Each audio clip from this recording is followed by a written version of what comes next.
This is your home for the Bulldogs. Baldwin Sports Live. Alford is going to hand it off to Cody Buck up the middle, lowers the shoulder into the end zone. Baldwin Sports Live is presented by Hayden Outdoors. 48 years of Hayden tradition and excellence. Learn more at haydenoutdoors.com.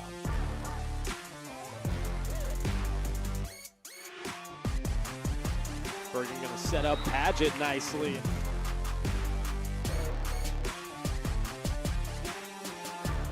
Carr with his third rebound, kicks it to Talon Torres. Now Ryder and I going to try a mid-range jump shot, and that's good. Bailey Smith open in the corner for three, up and in.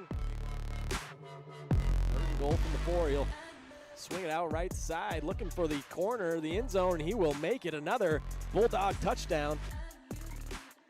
It's time for the Bulldogs on your home for Baldwin High School Athletics. Baldwin Sports Live.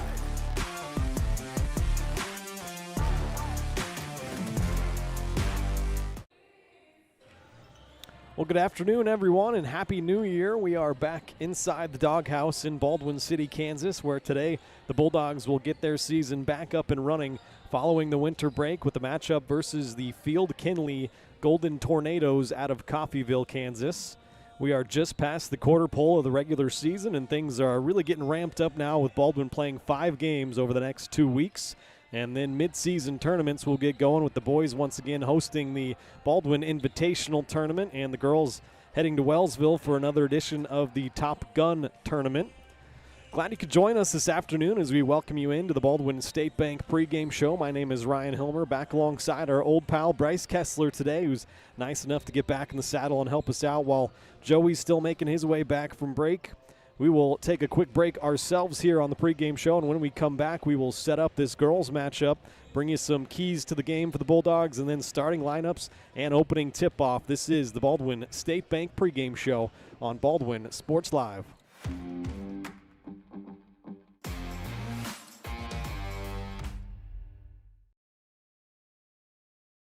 Hayden Outdoors Real Estate has been proudly serving the Midwest since 1976, covering 33 states while producing over $1 billion in annual sales. Shad and Penny Sheldon are some of the top producing brokers from Baldwin, Kansas, selling farms, ranches, rural homes, and recreational real estate throughout Kansas. Their knowledge, passion, and expertise will help make your next real estate transaction an excellent experience. Contact Shad or Penny today by phone at 785-821-2666 or by email at shad@haydenoutdoors.com. At Baldwin State Bank, we love being a part of the community in which we serve. Our roots run deep within Baldwin City, and our commitment is deeper. Whether it's that dream house you can't wait to call home or the trust of your personal finances, both present and future, we are here to serve you, our customers, our neighbors. Baldwin State Bank, proud supporter of the Baldwin Bulldogs for 131 years and counting. Come see us downtown or online at baldwinstatebank.com. Member FDIC, Equal Housing Lender. Kelly Neufeld and his team at Farm Bureau Financial Services are there to help you prepare for the unexpected and protect your future. With customized insurance plans and comprehensive financial planning, Kelly and his team will help increase your confidence in your overall financial well-being. Come meet the team at their new office in downtown Baldwin City at 714 8th Street or give them a call at 785-594-1055 to set up a meeting with Kelly Neufeld at Farm Bureau Financial Services in Baldwin City. It's your future. Let's protect it. New charges related to insurance fraud and theft. Ripping off about 90 homeowners. Stewart ripped him off. The roofing industry is rough these days. Hometown Construction is Baldwin City's very own hometown solution for roofing and siding needs. We know there's more important things than just money. We give detailed estimates and on-site supervision during all projects. We focus on one job at a time so that you have our undivided attention. Contact us today. Go Bulldogs! Trindle Lumber Company is the go-to stop for every do-it-yourselfer and professional contractor. They carry a wide variety of plumbing, electrical, and hardware products, along with a vast selection of windows, doors, and paint. Their full-service drive-through lumber yard has what you need for every project and offers free estimates and professional delivery. At Trindle Lumber Company, you get the right products with the best service. Stop by at 1516 South Main in Ottawa or call 785-242-8144.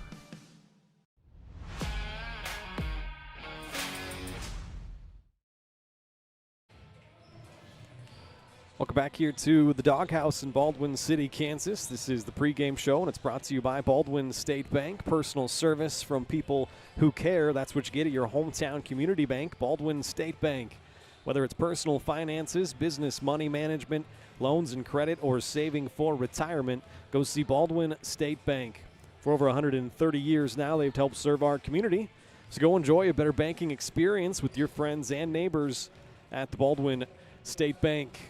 Lady Bulldogs come into play today with a record of 2-4. They have dropped 2 straight games after beating Lewisburg right here a few weeks ago to get back to 500. They then went to Spring Hill and played a good Broncos squad, losing 56-42, and then followed that up by traveling to Rock Creek, and they played as a replacement team in the 7th place game of the Flurry of Flush tournament. I like that, where they lost to Buhler 45-31.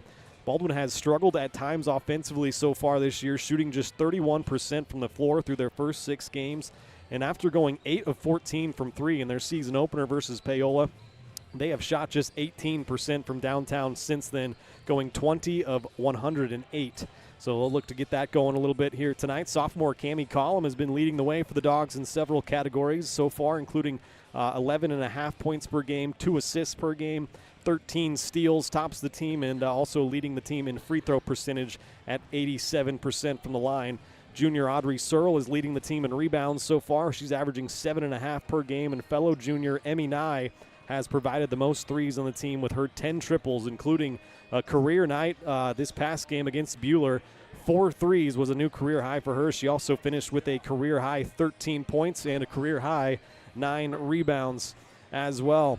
Today the Bulldogs will face the team that they have eliminated from the playoffs in both of the past 2 years in Field Kindley. The Dogs went down to Coffeyville last March and they beat the Golden Tornadoes 50-41. So far this year, Field Kindley is 4-3, and they are on a 4-game winning streak coming into tonight after dropping their first 3 games of the year. They lose 3 seniors from last year's squad, including a couple of really good ones in Taylor Karen, who was 3rd-team All-State, 1st-team All-League, and Brooklyn White, who was honorable mention All-League. But they do bring back their other 3 of 5 starters, including senior number 1, Kaylin Karen. That's going to be a girl to keep an eye on here tonight. She was honorable mention All-State, 2nd-team All-League last year, and in this matchup last year in Sub-State, she had 12 points, 7 rebounds, 1 assist, and 2 steals. So keep an eye on number 1 for Coffeyville here tonight. Those 2 playoff games are the only matchups between these 2 schools, at least in the past 20 years, and Baldwin's going to try to make it 3 straight wins against the Golden Tornadoes here tonight.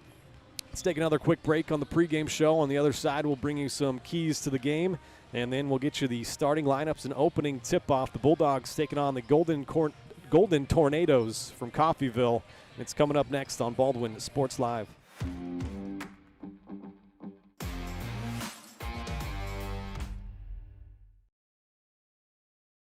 With Heartland Plumbing, you get full-service plumbing from a real plumber, not a sales guy who's just there to fix a leak. Heartland Plumbing sets appointments they hold true to, not an inconvenient block of time they might be there. With a strong reputation and years of quality service, Heartland Plumbing has the tools and the people to get your plumbing job done on time the first time. Give them a call at 913-856-5846, serving every big town and small town around, residential and commercial. That's Heartland Plumbing, the plumber you can open your door to.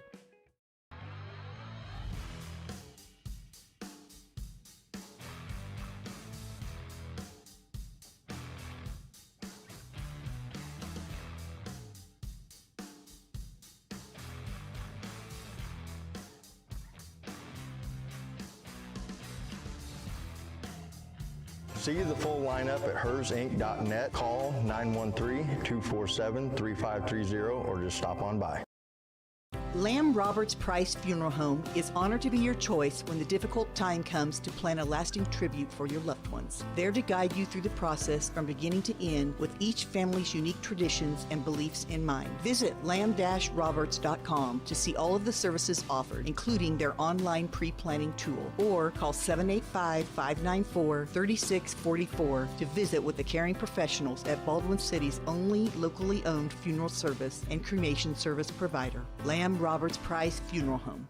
When it comes to building your dream home, quality matters. For residential or commercial, Jetmore Construction and Cabinetry brings precision, passion, and Baldwin City pride to every project. They specialize in complete home build and custom cabinetry to help your dream space become a reality. For a free quote, call 785-248-0698 and follow them on Facebook to check out their latest projects. Jetmore Construction and Cabinetry. Built local, built right, built for Baldwin City.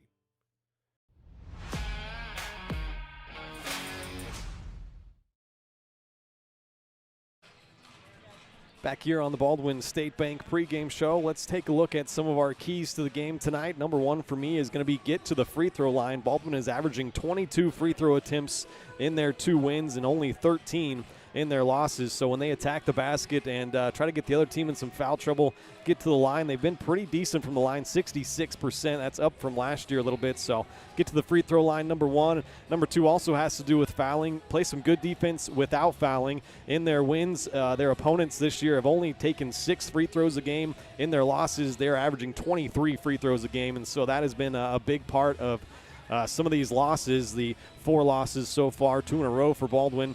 And number 3 is going to be control the glass. They have been out-rebounded in every game so far, so we'll see how the girls do on the glass here tonight. Those were our keys to the game. We don't really have any area matchups for that part of our pregame show here, but let's just go ahead and look at the upcoming schedule for Baldwin. Like I mentioned earlier, they're going to play 5 games in the next 2 weeks, and then they'll get into some midseason tournament time. On Tuesday, they will travel to Tonganoxie. That game will be on Tonganoxie Sports Live.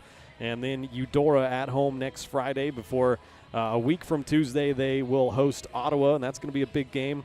And then a week from this upcoming Friday at Lewisburg, and that once again will be on our Varsity Sports Live channel or Lewisburg Sports Live. So let's go ahead and take one last quick break here. We'll try to be back in time for our lights show. This has been the Baldwin State Bank pregame show on Baldwin Sports Live.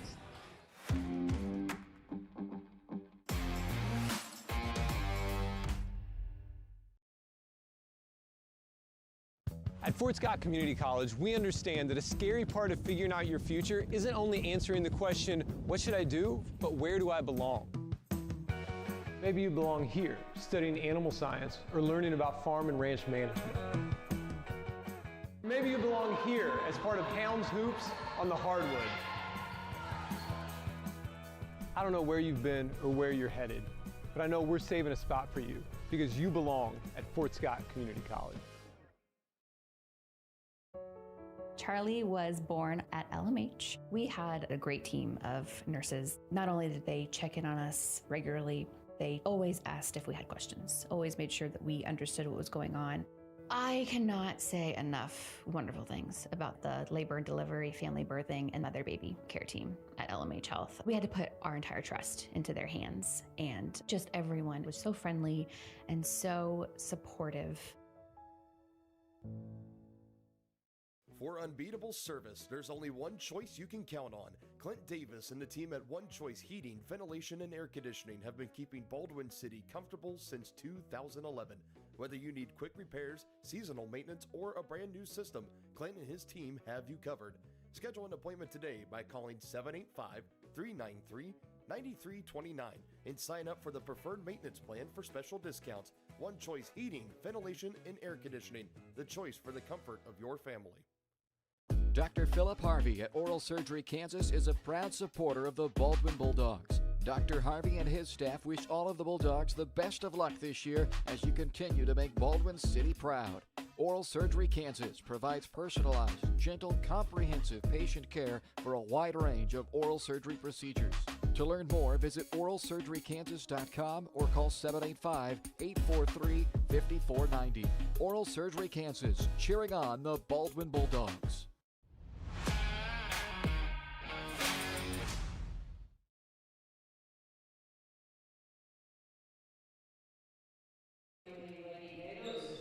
Back here in Baldwin, time for the starting lineups. First for Field Kindley, number 1 is a 5'8 senior Kaylin Karen. She was honorable mention All-State, second team All-League last year. Number 2 is a 5'4 senior Erin Lopez.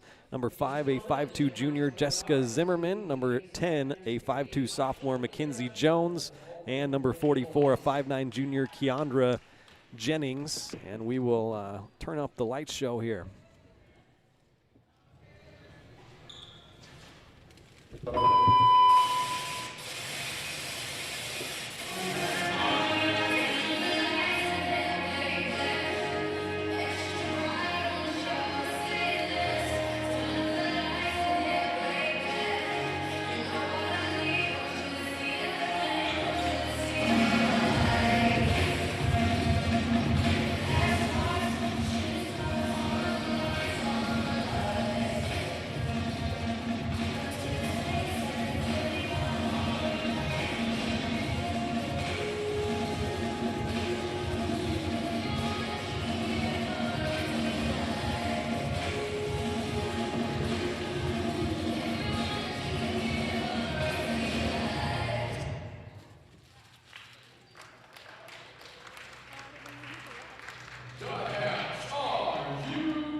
All right, that was the light show in the starting lineups for Baldwin. Number 1, a junior, Shea Griffith. Number 2, a senior, in Chloe Neufeld. Number 12, a sophomore, in Cammie Collum. Number 14, a junior, Emmy Nye. And number 15, fellow junior, Audrey Searle. We are just about set for tip-off here in Baldwin. The 2-4 Bulldogs taking on the 4-3 Golden Tornado. They are coached by head coach Will Owens, and head coach for Baldwin in her second season, Kara Rowland. Underway, Baldwin has the first possession. They try a 3 with Cammie Collum. It's knocked out. Baldwin will retain possession.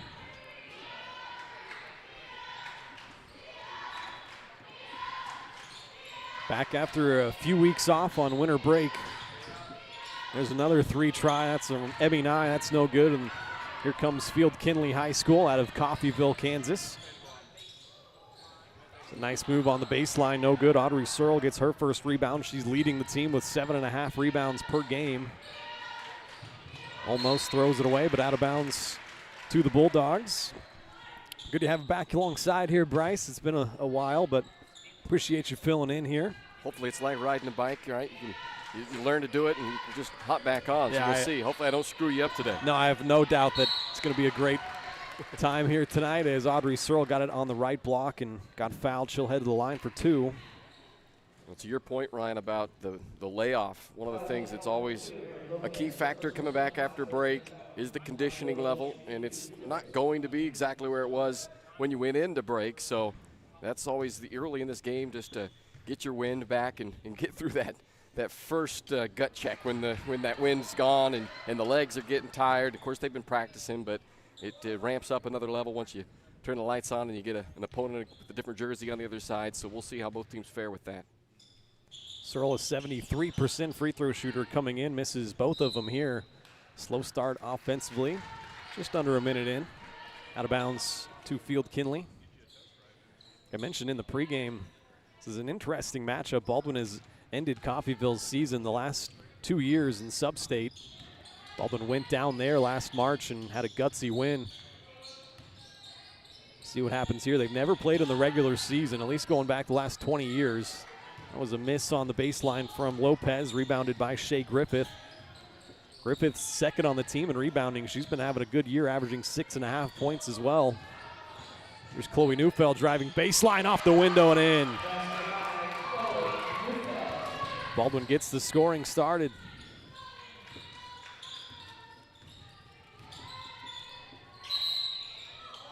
Going to be a foul on the far side against Cammie Collum. Actually, it's going against Emmy Nye, excuse me. Nye coming off a career-high game against Buhler, 13 points and 9 rebounds, both career highs. She also hit 4 threes in that game. Neufeld brings down her first rebound. Knocked out, will stay on this end.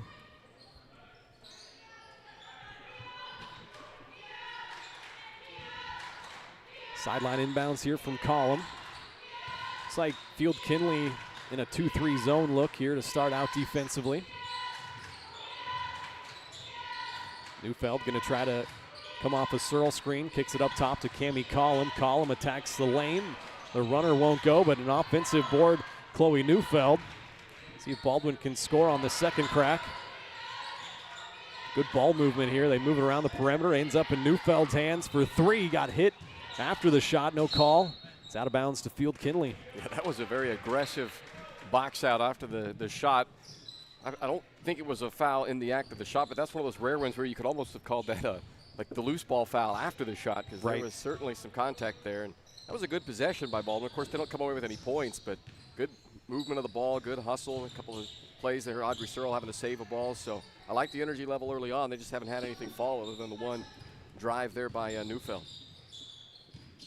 Here's Field Kindley on the other end, playing some weave basketball, and they turn it over. Comes up Emmy Nye's hands. She's got a right-hand dribble going down the other way in transition. Gets fouled, and Emmy's going to go to the line. 67% coming into tonight. Excellent job on the hands of the defensive end, and then a very composed drive to the basket right there. Sometimes when you get those one-on-ones, you can get a little out of control, maybe trying to go too fast, but she just stayed very controlled, allowed the defender to try and make a play. Of course, resulted in a foul. Now have a chance to earn them at the line. It was a good play all around by Emmy. Knocks down the first free throw. Emmy averaging 8 points per game coming in. That's good enough for second on the team.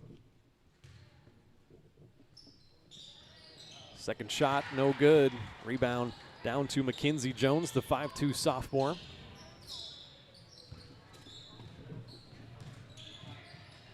Coffeyville still looking for their first points. They turn it over for the second time. Ends up in Chloe Neufeld's hands, and she speeds up the court the other way. Kicks it into the corner. Emmy Nye for three. Off back iron, no good. Rebound down to Coffeyville. Great vision by Chloe. A good job keeping her head up on that dribble drive down there and finding the open shooter. Again, doesn't fall, but I like what the offense is looking like so far for Baldwin. Karen tried to spin her way through the lane, missed the shot, but Jennings got an offensive rebound. And a foul's going to get called on Audrey Searle. That's her first personal, second team foul. Atina Colbert, 5'6 sophomore, checking into the game for Jennings. Baldwin, a 3-0 start. Slow start for both teams offensively. Get it into Kaylin Karen. She's going to try a three. She hit a couple of those last year in the matchup, and she hits one right here. Yeah, she's already taken a couple of really deep ones, so that's a tricky thing as a defender because you don't feel like you need to go and defend that far out beyond the three-point line, but she's certainly not afraid to take them. She's popped a couple of those now and knocks the first one down. Shea Griffith the other way, hands off to Neufeld. Cross-court pass now. They get it into the corner. Cammie Collum for three, rattles in and out. Baldwin 0 for 4 from three-point land so far. Lopez the other way in transition off the window and in. First lead here for the Golden Tornado.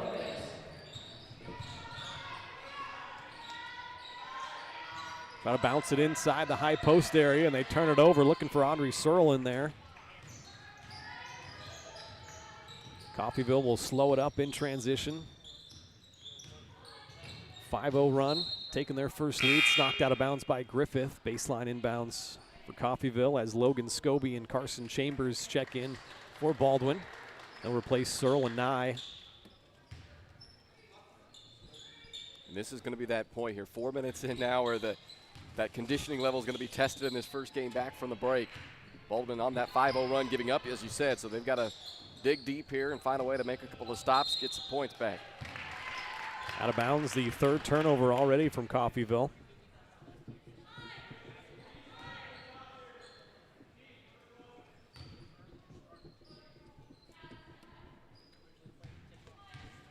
Baldwin will take it midway through the first quarter, down by 2. Bounce it right side to Collum. Swing it around the other side, gets into the lane. Griffith caught in between shooting and passing. Able to get the pass off, though. Bounce it inside, Chambers. Now Griffith gets down the right side of the lane, up and in. That's a tough shot from Shea Griffith. Ties us up for the second time at 5. Jessica Zimmerman with the ball. Gets it off to Kaylin Karen. Karen had 12 points, 7 rebounds in this matchup last year. Threw up a wild shot, and the offensive board came down to Colbert. She couldn't put it back, and here comes Baldwin. Kick it to Scobie in the corner. Back up top, Cammie Collum left open for 3, and she drills it. First 3 for Baldwin. Collum tied for second on the team with now 6 threes on the year, and a 30-second timeout. A full timeout called by Coffeyville, and we will step aside with them here. This is Baldwin Sports Live, presented by Hayden Outdoors Real Estate. Hayden Outdoors Real Estate has been proudly serving the Midwest since 1976, covering 33 states while producing over $1 billion in annual sales. Shad and Penny Sheldon are some of the top producing brokers from Baldwin, Kansas, selling farms, ranches, rural homes, and recreational real estate throughout Kansas. Their knowledge, passion, and expertise will help make your next real estate transaction an excellent experience. Contact Shad or Penny today by phone at 785-821-2666 or by email at shad@haydenoutdoors.com.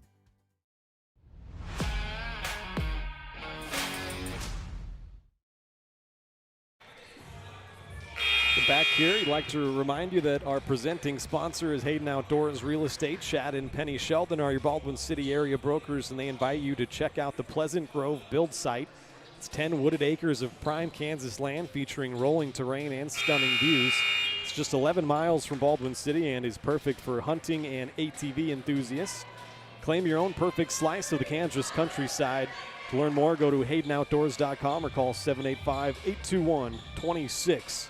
So Baldwin now 1 of 5 from downtown with Collum knocking down that 3. They have an 8-5 lead, just under 3 minutes to play here in the first quarter. They've been good looks, but they're also the looks that Coffeyville's wanting to give up right now with that zone defense. They're willing to let them shoot those 3s. So that's the only thing Baldwin's going to have to be careful of moving forward if they're going to continue to shoot it just at 20%. They can't just continue to settle for those even though they are good looks. There's a block down there by Chambers, and now a jump ball. It's going to keep it here with Coffeyville.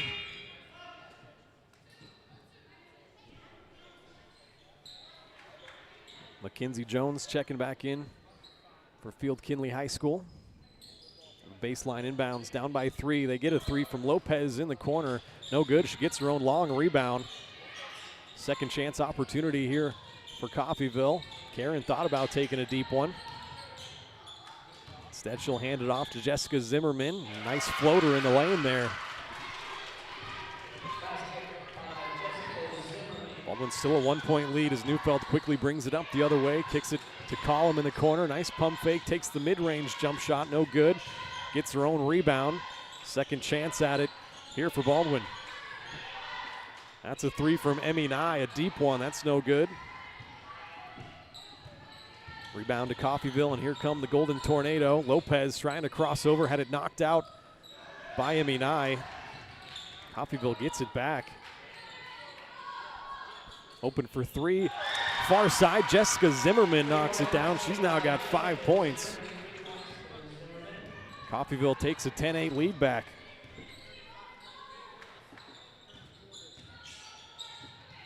Work it up top. Logan Scobie this time left open for 3. That's off the mark, no good.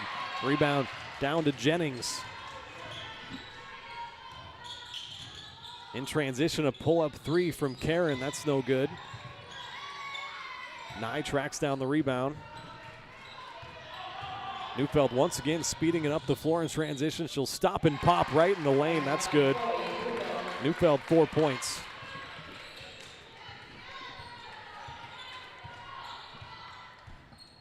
Under a minute to play here in the opening quarter.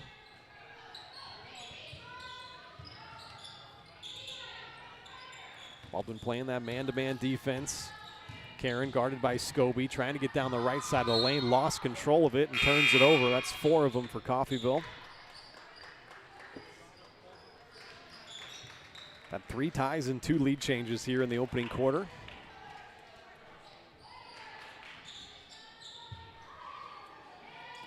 Neufeld, Nye, Scobie, Searle, and Griffith, the 5 on the floor for the Dogs.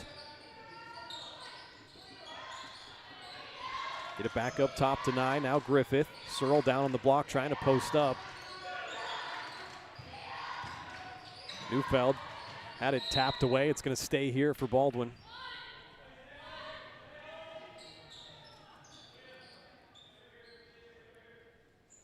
Inbounds play. Nobody was ready except for Logan Scobie, but came up short on the mid-range shot. Jones has it the other way, gives it off to Lopez. Lopez and Karen, a couple of the only seniors on this team. Lopez tried to take a wild shot, got fouled there by Emmy Nye. That's going to be 2 on Nye. Fouls been called number 14, Emmy Nye, her second personal foul, 3rd team foul on Baldwin. 2 shots coming here for Aaron Lopez.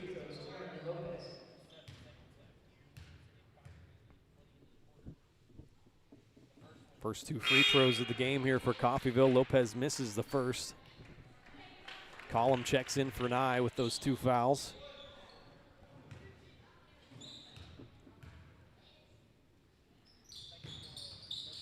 Second shot also no good. Audrey Searle, her second rebound. She'll speed it up. Gives it off to Collum.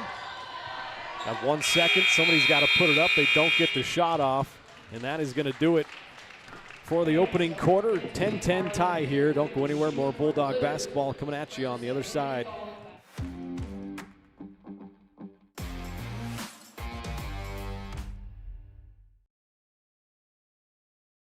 Hayden Outdoors Real Estate has been proudly serving the Midwest since 1976, covering 33 states while producing over $1 billion in annual sales. Shad and Penny Sheldon are some of the top producing brokers from Baldwin, Kansas, selling farms, ranches, rural homes, and recreational real estate throughout Kansas. Their knowledge, passion, and expertise will help make your next real estate transaction an excellent experience. Contact Shad or Penny today by phone at 785-821-2666 or by email at shad@haydenoutdoors.com. At Baldwin State Bank, we love being a part of the community in which we serve. Our roots run deep within Baldwin City, and our commitment is deeper. Whether it's that dream house you can't wait to call home or the trust of your personal finances, both present and future, we are here to serve you, our customers, our neighbors. Baldwin State Bank, proud supporter of the Baldwin Bulldogs for 131 years and counting. Come see us downtown or online at baldwinstatebank.com. Member FDIC, Equal Housing Lender.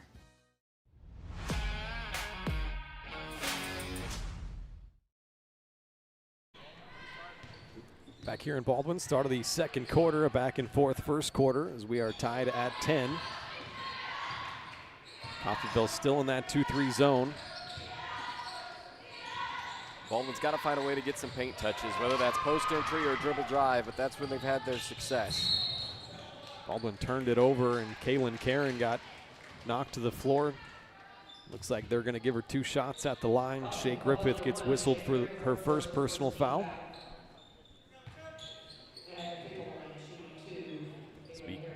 Karen's first 2 free throws of the night, or the afternoon, I should say. Knocks down the first shot, gives Coffeyville the lead back.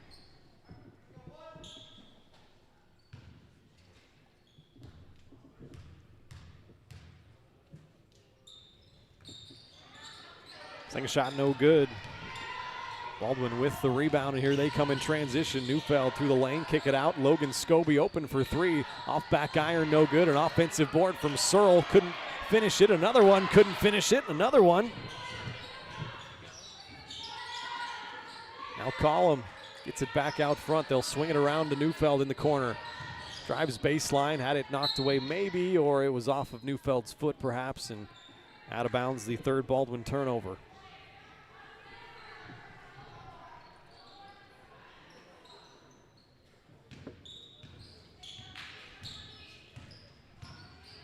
Lopez jogs it up, gives it off to Karen left side.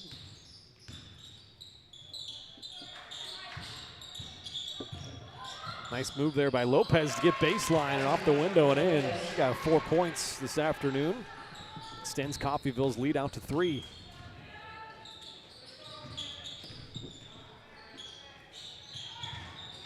Baldwin's got to be careful not to fall into the trap of just chucking up a bunch of threes against this zone. That's kind of what it's designed to make you want to do. Is Neufeld Collum tried a mid-range shot. That was off the mark.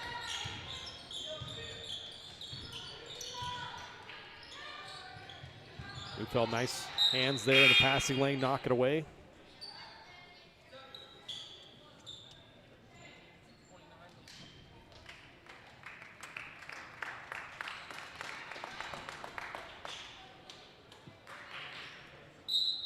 Couple of subs in here for Field Kindley, and they will get it going.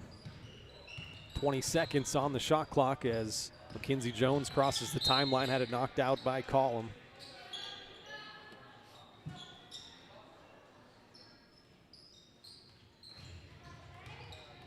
More aggressive defense as Griffith almost got a steal there. Got it off to Mackenzie Jones, tries the floater, that's no good. It came up well short. An offensive board from Jennings wouldn't go. Out of bounds to Baldwin. Cheyenne Brunker, number 21, a junior for Baldwin, has checked in.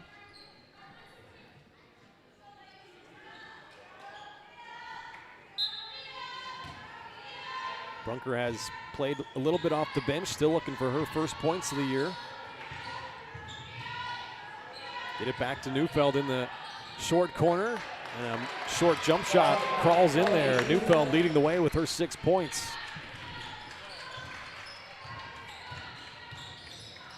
Comes Karen, crossover dribble, picks it up around the elbow, throws up a wild shot, was looking for a foul call, didn't get it. 5:47 left here in the first half. Baldwin down by 1.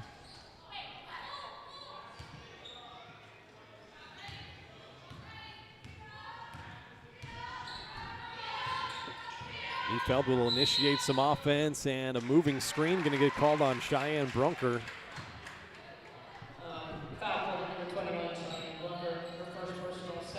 Bit of a choppy start first half here to this game. Bryce talked about earlier, it's been 2 weeks, at least for Baldwin, since they've played. It's been 2.5 weeks for Coffeyville. A little rust is to be expected in that case. Yep. Lopez got shut off by Brunker. Now gets it back up top. Karen, left-hand drive, tries a scooper with the left hand, no good. Jennings, another good offensive rebound. The putback won't go. Griffith clears the rebound, and here come the Bulldogs. Neufeld from the corner, baseline drive, got fouled. Will be a baseline inbounds for the Dogs. And really both teams have played pretty clean so far. I mean, in all honesty, being two or 2.5 weeks off, Baldwin just hasn't had the shots fall to this point. And, you know, Coffeyville has had a few turnovers early on, but they seem to have settled in a little bit offensively as well. So right now it's just more of a struggle to score, and that's where they haven't been able to do much, get the ball inside. When they've been able to get to that mid-range like that, that's when they've had their success, albeit not that time. Yeah, Brunker no good. Rebound down to Lopez, and she brings it up. Crosses over, hands it off to Zimmerman. Get it down low to Colbert. Now back out to Lopez. Nice move down the right side of the lane. Couldn't finish, and a good strong rebound. Audrey Searle. She'll lead the break the other way. Shea Griffith out in front of the pack. Couldn't get it to go in, but got fouled. And Griffith going to go to the line for 2. Foul is going to go against Leah Tatman. First personal foul, second team foul. Griffith 8 of 14 coming into play from the line. Knocks down the first shot. Ties us up at 13. And perhaps that's how they can get the offense going, Ryan, is using that defense, making some steals, getting the ball out in transition, and that way they don't have to go against that zone defense once it gets set up. Get out there and get into the offensive forecourt before they have a chance. Second shot was no good. Offensive board, though, for Chambers. Scobie saved it. Baldwin's going to have another crack at it. Column baseline drive. Pretty good defense here from Field Kindley so far. Griffith off the window. That's no good. Colbert, a nice rebound. Baldwin just 2 of 6 from the free throw line so far. And they get a steal. Here comes Cammie Column in transition. Right hand lay-in won't go, but she gets fouled.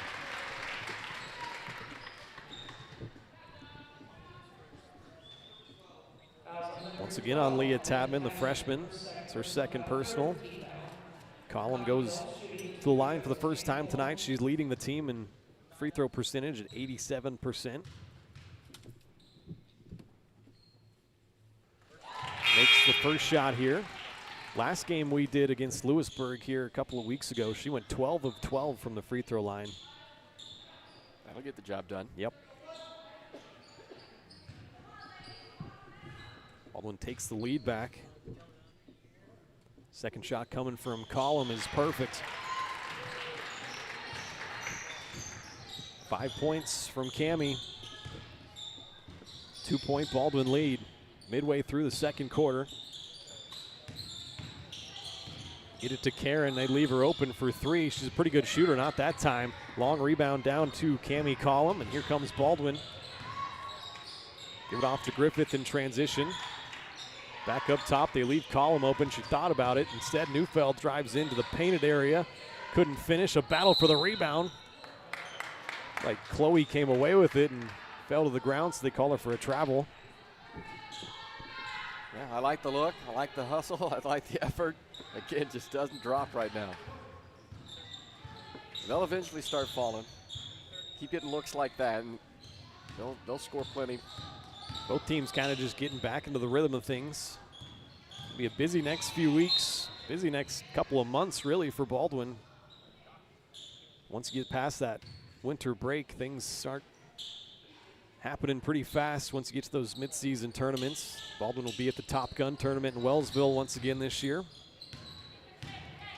Karen gets down the lane, had it knocked away. Good hands in there. I think that was Collum or Griffith that knocked that out of there.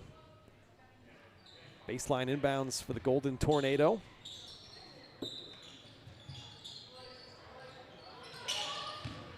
Inbounded into Aaron Lopez. Crosses over. Kicks it out to Zimmerman. Get it back to Lopez. Tries a baseline drive. Couldn't get it to go. Griffith clears the rebound, her fourth. And here comes Neufeld in transition. Nice find up ahead, and Carson Chambers lays it in. Beautiful pass by Chloe Neufeld there, and Chambers.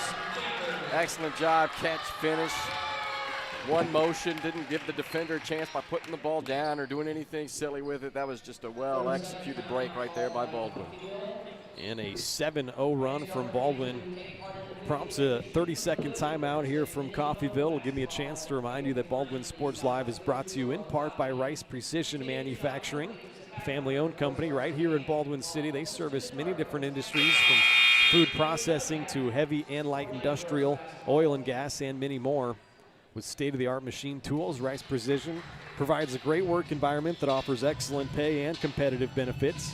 It's the perfect place to start your next career. You can find out more by emailing jobs@rice-precision.com. Baldwin came into the quarter. We were all tied up at 10. Coffeyville had the first 3 points, and Baldwin has answered with the next 7. And of that 7, Ryan, at least 5 has come off of transition opportunities. Yep. Maybe all 7, but I know for sure 5, with 3 of that being free throws, but the free throws created by the steal and the fast break opportunity. So Baldwin taking advantage of some untraditional offense, not having to go against that setup D, and it's been successful. Colbert got double teamed down there, somehow got it off to Zimmerman. Here's Karen with a nice shot. That was an off-balance look. She got 5 points. Yeah, nice little step through, and good job of controlling her body still to not flail something up there crazy, but she's a pretty good ball player. She's good at creating offense, right? She knows how to get a shot, whether it's a deep 3 or just like that, creating something off of the dribble. She's a good offensive player. Scobie tries another 3. That's off back iron, no good. Karen comes away with the rebound. Baldwin still have a 2-point lead, 2 minutes to play here in the first half. Zimmerman got shut off, gives it off to Julia Solorzano. And a turnover, their 6th of the first half for Coffeyville. And no angle to make a pass with that much heat on it to try and feed your post player. That's a fingertip catch with a lot of heat behind it, so just didn't create the angle or spin that one in there with more of a bounce, a soft touch on that pass is what was needed. 4 starters out there with Carson Chambers. Shea Griffith, the only starter on the bench right now. Work it up top, and now far side to Collum. Working against that 2-3 zone. Coffeyville's been in it the entire first half. Dump it inside. Nice pass from Chambers to Searle, and she powers it up through some contact and in. Baldwin doing a much better job trying to work the ball inside, get some closer looks in the paint. Beautiful post passing there by Chambers.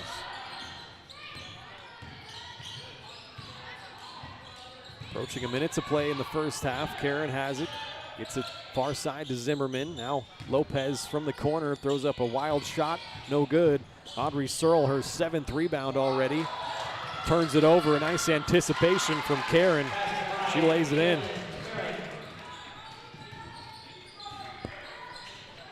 Give it to Searle in the lane. Kick it out. Chloe Neufeld tries a 3, and she connects. Second 3 for Baldwin. First from Neufeld. She's got 9 first-half points. And that's the other thing about those paint touches. It's an easier shot for a shooter on the perimeter when that ball comes from the paint out, because your body's automatically squared up as opposed to getting it swinging around the post, and then you got to re-square. So those paint touches, not only can they result in points, obviously, against this zone, but it's going to allow those 3-point shots to seem easier as well, just like that one from Chloe. Shot clock is turned off. A 5-point Baldwin lead. They'll hold for the final possession of the first half.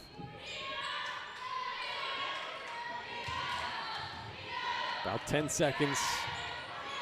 See where they go. Got to start to attack now. 5 seconds. Nye's going to come off the screen, try a mid-range jump shot, and it's good. Emmy Nye, right as the first half horn sounds. And Baldwin's going to take a 7-point lead into the half. They lead it 24-17. This is Bulldog basketball. We'll come back with our Farm Bureau Financial Services halftime show on the other side.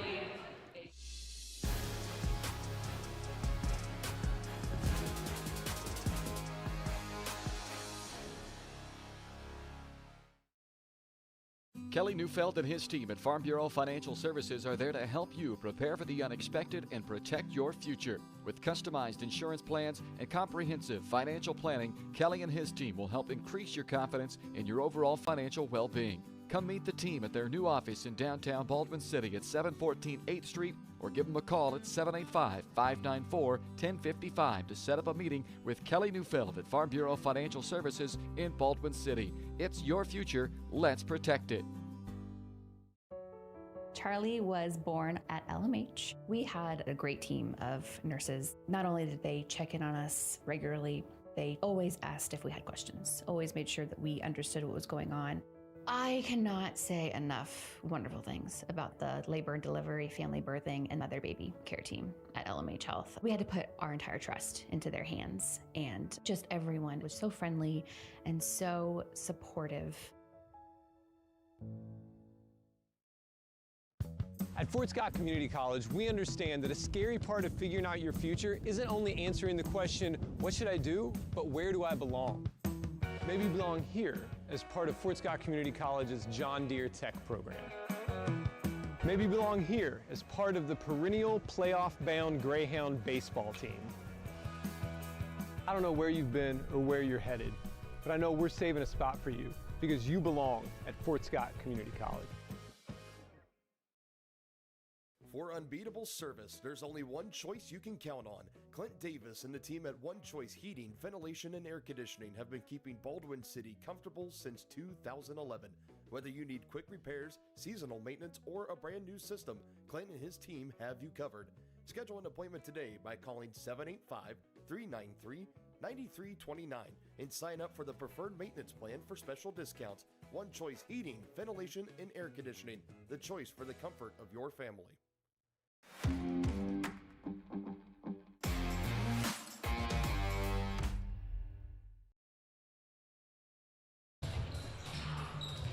Look back here to Baldwin. We've made it to the half of the girls' game. Baldwin leads it 24-17 after doubling up Field Kindley in that second quarter. They won it 14-7. Had a big 7-0 run there right in the middle of it as we welcome you into the halftime show here. It's brought to you by Kelly Neufeld at Farm Bureau Financial Services in Baldwin City. If you're looking for personal service from a local agent, then Kelly Neufeld is your guy. Give him a call at 785-594-1055. Kelly and his team are proud supporters of the Baldwin Bulldogs, and they would love to support you and your financial future as well. Farm Bureau Financial Services, it's your future. Let's protect it. Let's run down some scoring numbers from the first half. We'll start with the visitors from Field Kindley High School in Coffeyville. Kaylin Karen led the way for them with her 7 first-half points, hit 1-3, went 1 of 2 from the free throw line. Erin Lopez had 4 points. Jessica Zimmerman hit the other 3 for Field Kindley in that first half. She finished with 5 first-half points, and that is all the scoring for them. They turn it over 6 times and go 1 for 4 from the free throw line. As for Baldwin, Shea Griffith 2 points and 4 rebounds. Chloe Neufeld led the way for Baldwin in that first half with 9 points, a rebound and a nice assist as well, and a steal. Cammie Collum had 5 points, hit 1 3, 2 rebounds and a steal. Emmy Nye 3 points, 1 rebound and a steal. Audrey Searle had 2 points, 7 rebounds in that first half. 3 of those were offensive rebounds, were kind of right in a row, one after the other, but it's a good way to pad the stats. Carson Chambers 2 points, 3 boards, and 1 nice assist. Baldwin went 4 of 7 from the free throw line and just 2 of 10 from the three-point line. They turn it over 5 times in that first half. Both teams did a decent job of controlling the basketball and not turning it over, but a little bit cold shooting from both of them in the first half, as Bryce talked about. A little bit of a layoff, that's to be expected, so both teams kind of working their way back into their rhythm, and we'll see if they come out in the second half and up those shooting numbers a little bit. Let's go ahead, step aside here on the halftime show. We'll be back with more after this.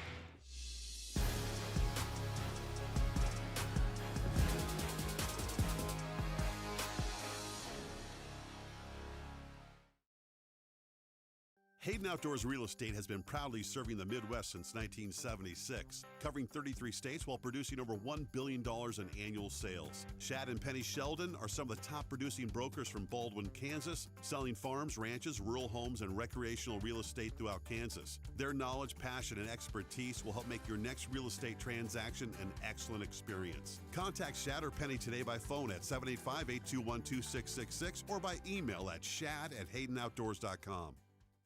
New charges related to insurance fraud and theft.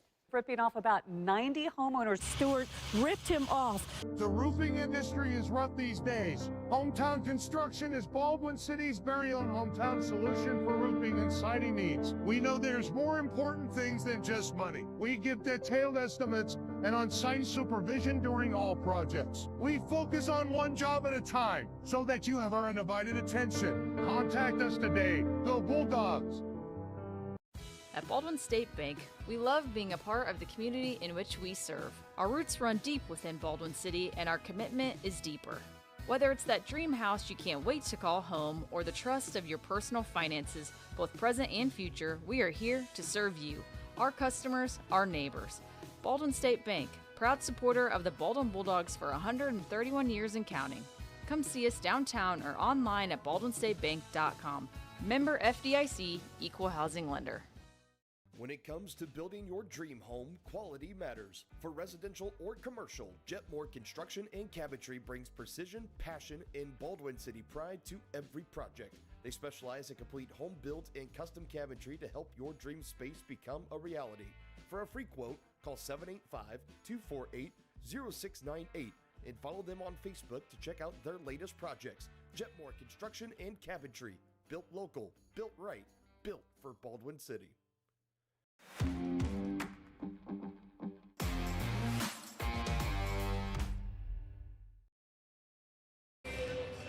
Welcome back here to Baldwin City. We're at the half of the girls' game. Baldwin leads it 24-17. And to bring my partner Bryce in here, I'm kind of curious what your thoughts in that first half were and what kind of adjustments Baldwin's going to make at halftime and come out here in the second half, try to get a victory. They lost 2 straight coming in, trying to get on the winning side again. Yeah, I don't know that they need to make any adjustments at this point. I think they already made the adjustment, right? And that happened there with about 3 minutes left in that first half. And that's when they were able to create a little offense because of some defensive plays. They got a couple of steals, resulted in some points. That got the confidence going a little bit. And then I think of the last 4 or 5 possessions, Ryan, I think every one of them the ball got into the paint, whether that be on a dribble drive and a pull-up. Chloe pulled one up there just outside the lane line on the left side, and they were able to get the ball into Searle a couple of times. They got the ball into Chambers, and she was able to make that nice post feed.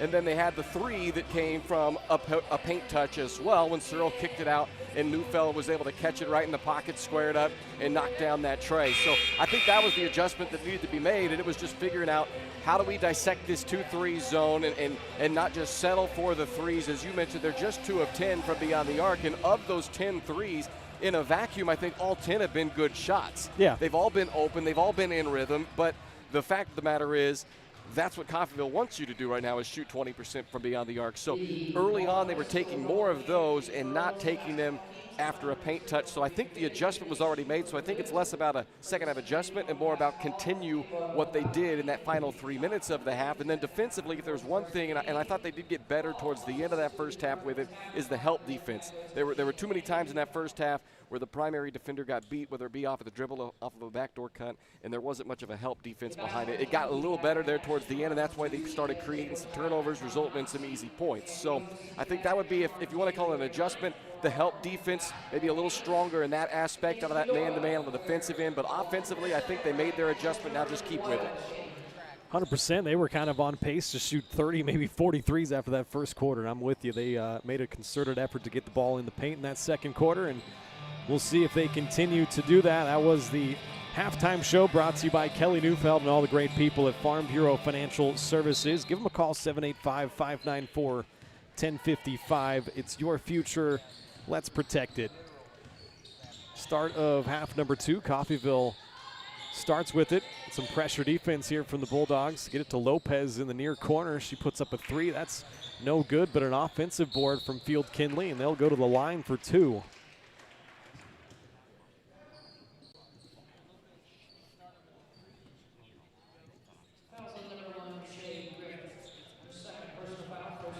That's going to be foul number 2 on Griffith. First team foul here in the third quarter. Baldwin with a 7-point lead, and Karen knocks down first free throw. She's got 8 points to lead the way for Coffeyville. And both shots good. Cuts Baldwin's lead to 5. They get it into the corner. Shea Griffith open for 3, and she drills it from the corner. Hopefully that won't be a curse that she made that first possession 3 for him, because again, they don't want to just settle for 3. So sometimes you come down and you knock down the first one, you think, okay, here we go, we'll just start checking them again. This is a nice drive with the right hand on the right side of the lane. Lopez has 6 points. That's a nice look inside to Searle. Nice bounce pass from Collum. Yeah, very good pass in there. And again, good hands, really. Searle kind of was almost twisted up as she caught that ball. So sometimes as a post player, you haven't really set your feet down there yet. When you get a pass that kind of twists you around like that, it results in a turnover on a traveling violation. But she did a great job. Neufeld with a steal and a right-hand lay-in the other way. Yeah, more defense to offense. That's what sparked that run late in the first half that gave the Bulldogs the lead going to the locker room. And they've started out with another transition bucket there. Largest lead of the night for Baldwin, out to double digits. Karen tries a 3. That's off the mark. Good strong rebound there from Audrey Searle. It's number 8 for her. Up ahead, Shea Griffith in transition through some contact. She'll go back to the line where she is 1 of 2 so far. And what a big difference it makes when you have a post player that can grab a rebound and then has the confidence to put the ball on the floor and start the break without the need for a pass. A lot of times Searle gets that rebound, and not Searle in particular, but a post player gets that rebound, and then they're turning, looking, where do I get the outlet to? And by that point, the defense has a chance to recover, but Searle grabbed it, immediately took off with it, handled it nicely, and really led the break like a guard right there on that pass to lead up to come away with at least a point off the 1 free throw. Griffith splits the free throws. There's a mid-range shot from Zimmerman. That's no good. Long rebound out to Griffith. She's away in transition. Nice bounce pass to Searle, and she finishes it. This has been an excellent little stretch here from Audrey Searle. I just talked about her leading the break like a guard. Now here running the floor, not just assuming that Griffith was going to be able to finish that play. And Griffith did a very smart job. It wasn't really there. She could have tried to force it in there, but she kind of faded out and let somebody come and help her. And Searle, as the post player, again, running the floor and getting rewarded. Another nice soft hands. I mean, that's 3 really good plays in a row from Audrey Searle. And another good 7-0 run here put together by Baldwin. They have now stretched their lead out to 13, their largest of the night. We will step aside real quick. We'll be back in 30 seconds with more Bulldog basketball. At Baldwin State Bank, we love being a part of the community in which we serve. Our roots run deep within Baldwin City, and our commitment is deeper. Whether it's that dream house you can't wait to call home or the trust of your personal finances, both present and future, we are here to serve you, our customers, our neighbors. Baldwin State Bank, proud supporter of the Baldwin Bulldogs for 131 years and counting. Come see us downtown or online at baldwinstatebank.com. Member FDIC, Equal Housing Lender.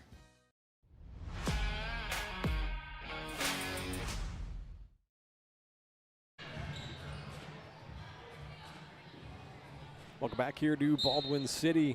13-point lead for the Bulldogs. Nice run to start this second half. More pressure defense. They come up with another steal. Third Golden Tornado turnover here in the second half. Third steal for Neufeld. Neufeld gets bumped by Zimmerman. Sideline inbounds here for Baldwin. Third personal foul on Zimmerman.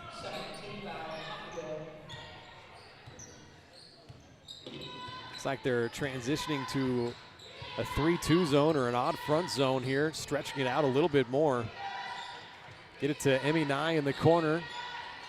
That's no good for 3. Rebound down to Coffeyville. Nye hit a career-high 4 threes in their last game against Bueller.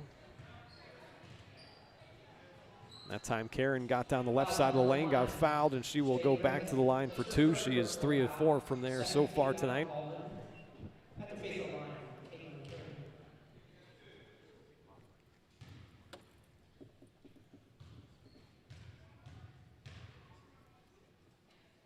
First shot from Karen is good. She's got 9 points now. Scobie checking in for Griffith for the Bulldogs.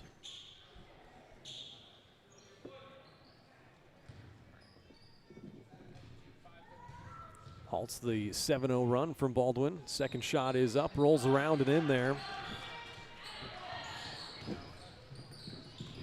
Still an 11-point lead for Baldwin as they quickly bring it the other way.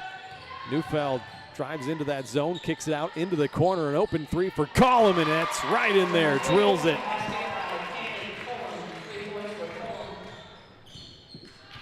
Lead out to 14 now. So 3 from Zimmerman, that's way off the mark, and go out of bounds to Baldwin. Keep the pedal down if you're Baldwin right now. They've got Coffeyville reeling a little bit. Keep things pumping on this end. Attack.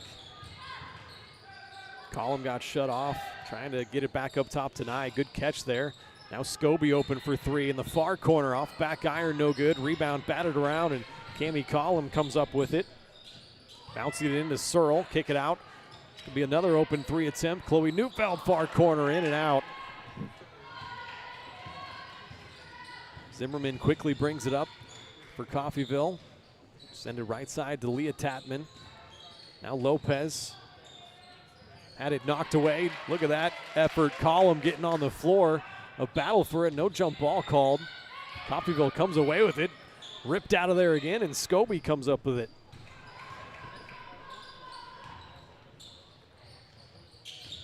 Collum comes off a Scobie screen. Gives it to Neufeld. Gets into the paint. Got fouled. She'll go to the line for 2.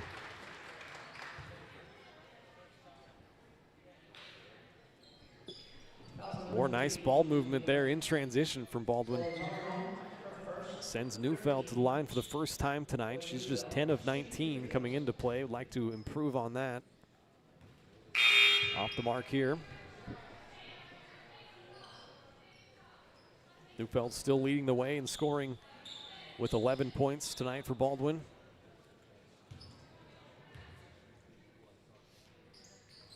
Second shot is good.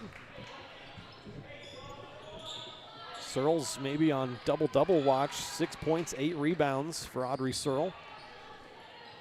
Still waiting on the first double-double from either the girls or the boys this year. Travel there from Tatman. That possession just had turnover written all over it from the start. It started with that inbounds pass into traffic, and then looked like she was about ready to throw that into the backcourt again. And traveled, stepping across, so. Baldwin has a chance in this final 4 minutes to really put this game away. Collum misses on an open 3 from the near corner. Now Coffeyville and Karen bring it up quickly. She'll stop and pop from 3, comes up short. Scobie the rebound. Logan kicks it up in transition. Cami Collum tried to bounce it into Searle. Somehow it made its way through there, and Audrey gonna get a couple more shots from the line. I thought that for sure that ball was gonna end up out of bounds. Yeah. It looked like it got kicked, and then somehow it went underneath the Coffeyville hand, and Searle ends up with it. And, hey, sometimes the ball just starts bouncing your way, and it's doing that here. But give credit to where credit is due. And the Baldwin team right now, they're just playing a little faster, playing a little harder right now. And that's where those loose balls and things like that are going the Bulldogs' way. First shot good from Searle for 7 points, 8 rebounds. Another shot coming. Second shot good.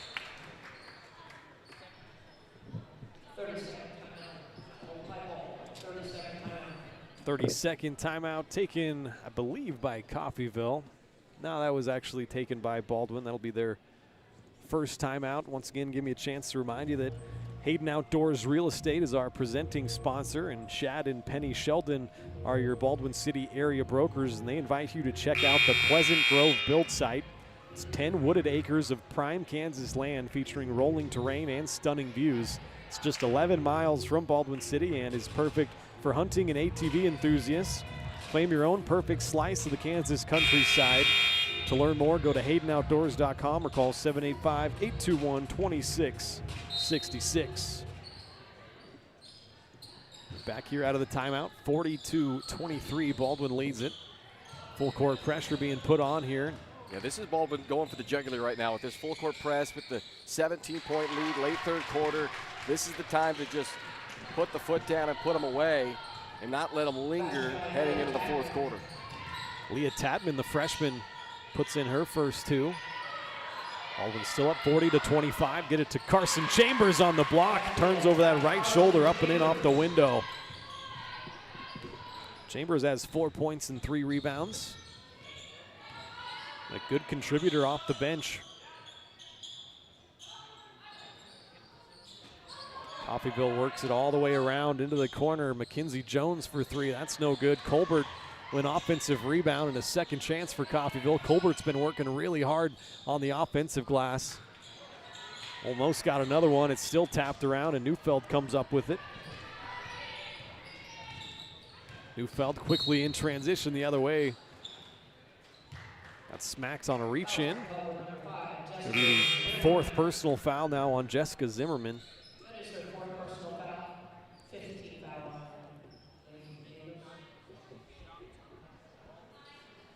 That is the 5th team foul, so Baldwin in the bonus. Neufeld goes back to the line.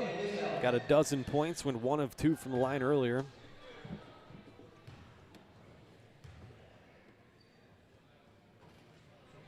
First shot no good.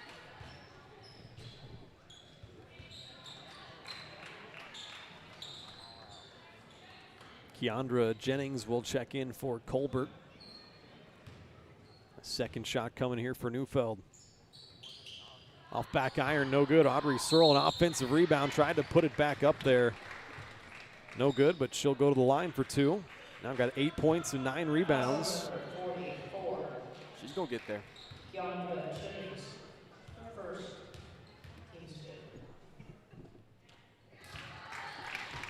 First shot good from Searle. You know, as slow as the offensive start was in this game for Baldwin, you look up here, Ryan, we still have a quarter plus 2.5 minutes to go, and they're, what, 1 basket off of their season scoring average. So that's how really good the offense, I think, has executed in this game today. Despite the bucket just not dropping early on, but they've really picked it up. Karen finishes for 2 the other way. Audrey Searle quickly the other way, and now she's into double digits, 11 points, 9 rebounds.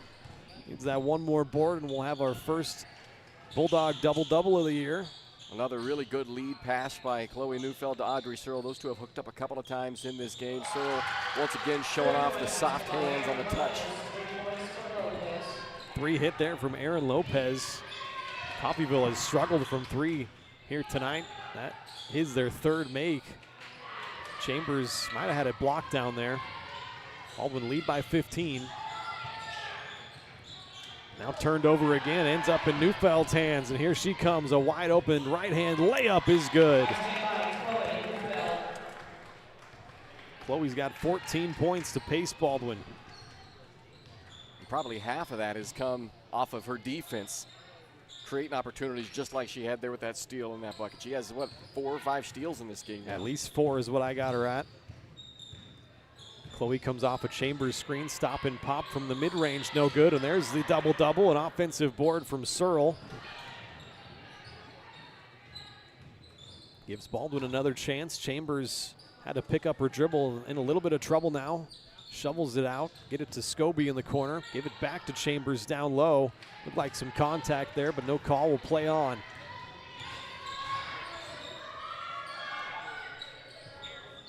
Three from Karen, near side, no good. Neufeld, the rebound. She'll bring it up quickly, yep. Ends up in Searle's hands. I'm not sure if it was tipped out or passed from Neufeld, but Nye will try a 3, that's no good.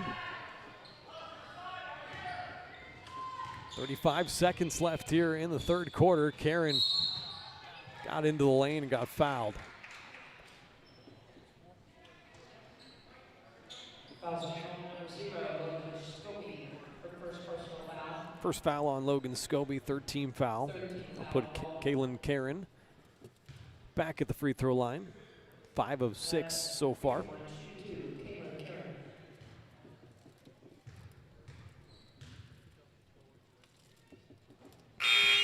No good on the first shot. Subs coming in here for Coffeyville, 3 of them. Collum, I guess, was still in the game. Hanging out by the scorer's table, fooled me. Second shot coming here for Karen, and it is good. She's got 13 points to lead the way for Coffeyville. Baldwin a 16-point lead. And led by as many as 18. Gonna hold for the last shot here in the third quarter. Shot clock is turned off. Collum holds up top. Now they'll attack with 7 seconds down the right side of the lane. She got cut off. Bounce pass to Searle. Couldn't finish. Offensive board. Second chance opportunity. A lot of contact there. Some good work from Searle and a nice find there. Baldwin just couldn't convert, but they will take a 47-31 lead into the final quarter. This is Bulldog basketball presented by Hayden Outdoors Real Estate.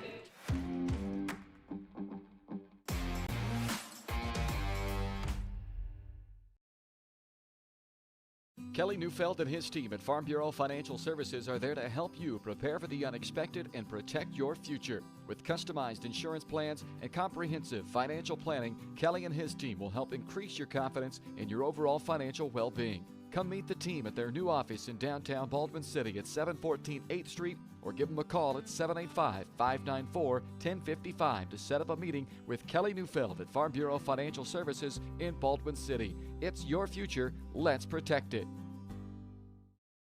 At Fort Scott Community College, we understand that a scary part of figuring out your future isn't only answering the question, what should I do, but where do I belong? Maybe you belong here, studying animal science or learning about farm and ranch management. Maybe you belong here as part of Hounds Hoops on the hardwood. I don't know where you've been or where you're headed, but I know we're saving a spot for you because you belong at Fort Scott Community College.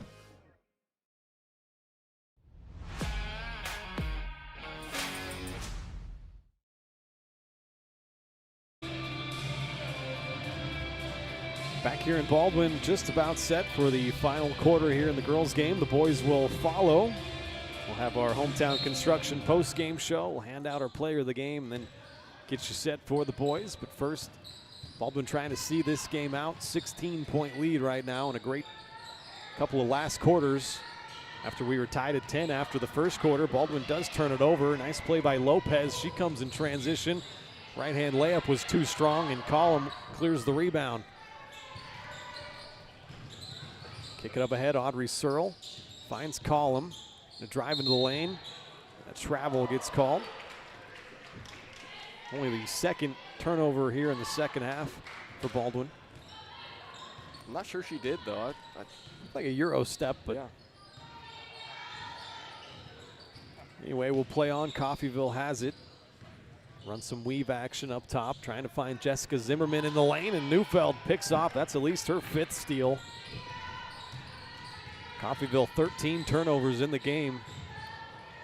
Collum was left open for a second, instead gives it off to Nye straight away. That three's no good.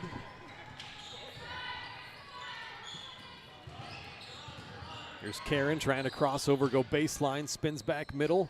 Couldn't get the shot to fall, and another rebound, Audrey Searle. She's working on a big game, 11 points, 12 boards, and she leads the break the other way. Brunker gives it right back to her, up and in, left hand off the window. We have a 2020 game watch? Perhaps. Might just run out of time. Yeah. She's maybe 15-15 though. She's having a heck of a night.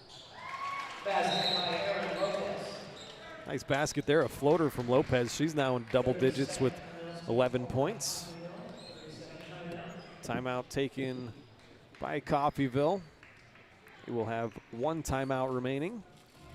I'd like to remind you the Baldwin Sports Live brought to you in part by Rice Precision Manufacturing. They're a family-owned company right here in Baldwin City. They service many different industries from food processing to heavy and light industrial, oil and gas, and many more.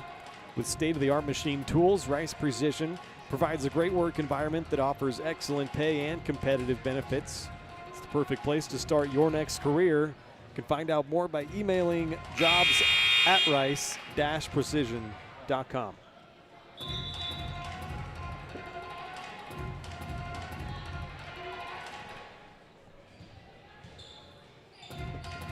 Baldwin out of the timeout, have a 16-point lead. Their largest lead of the night was 18. Just over 6 minutes to play here in the final quarter. Get it into Searle once again on the block, tried to power it up. Pretty good defense down there that time. And here comes Coffeyville the other way in transition. Lopez stops, turns, couldn't convert. Collum her 5th rebound. Neufeld left open for 3. A little bit too strong. Brunker going to get called for the foul in transition.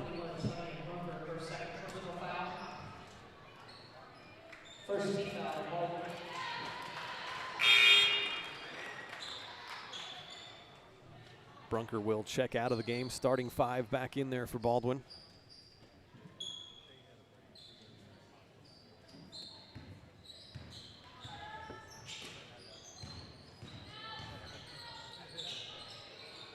Baldwin's done a great job defensively here, especially the last couple of quarters. Karen tried a little bit of a wild shot that time. No good, but it's out of bounds off of Baldwin, so we'll stay here.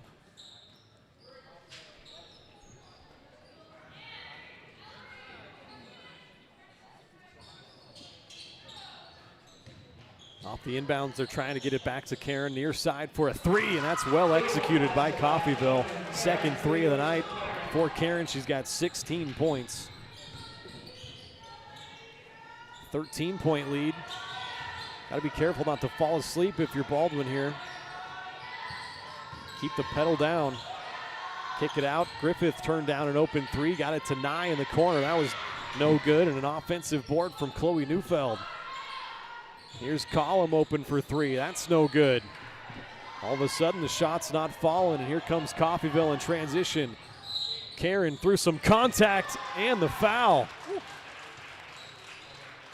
Well, Ryan, that's at least 3, if not 4 straight shots from Baldwin, though, that have been 3-point attempts at this point. So they've kind of gone away with what allowed them to build that 18-point lead they've had in this game. And Karen doing what she's done all season for this Coffeyville team. She is a scorer. She can do it in multiple facets, and all of a sudden it's a 10-point game. So if you're Baldwin, you don't have to get too tensed up here yet. You still have a double-digit lead with just under 5 to go, but you got to get back to doing what got you that lead on the offensive end, and that's not settling for 3s. They'll work it around the zone, get it to Neufeld near side, bring it back up top. Got to get it to Searle down low. They do in the paint. Kick it out to Neufeld. Gets into the paint. Another kick out. Back to Neufeld now. And a nice pass to Searle. Wow, that was a no-look bounce pass. Yeah, those two have hooked up a number of times in this game. Great awareness right there by Neufeld and a great possession. They really needed a possession like that. They didn't settle. They used the entire shot clock, and they come away with 2 points from the paint. Halts the 8-0 Coffeyville run. They throw it away, give it right to Neufeld, her 6th steal. Neufeld left open for a mid-range shot, a little bit too strong there. And here come the Golden Tornado the other way. Got to get a hand up on Karen. She's all of a sudden got 19 points. Yeah, you don't want to leave any space with her right now. Get it down low. That shot was missed by Layla Manley. You know, at this point in time, Ryan, you have to make somebody else beat you if they're going to come back in this game. You can't let it be Karen. Or if she's going to do it, she's going to have to do it by making contested shots, making tough catches, everything. You got to face guard everything right now and just stick on her like glue and make somebody else knock down the tough shots, because she's heating up right now and her confidence is high. And if there's anybody that can put up points in a flurry, it'll be her. Bounce it into Chambers down low. They double team her. And a jump ball is going to give it to Coffeyville.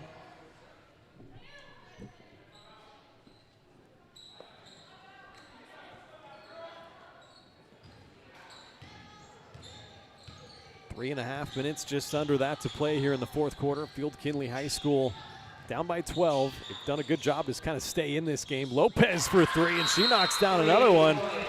All of a sudden, things getting a little bit interesting. That's the fifth Coffeyville three, and a 9-point lead now for Baldwin.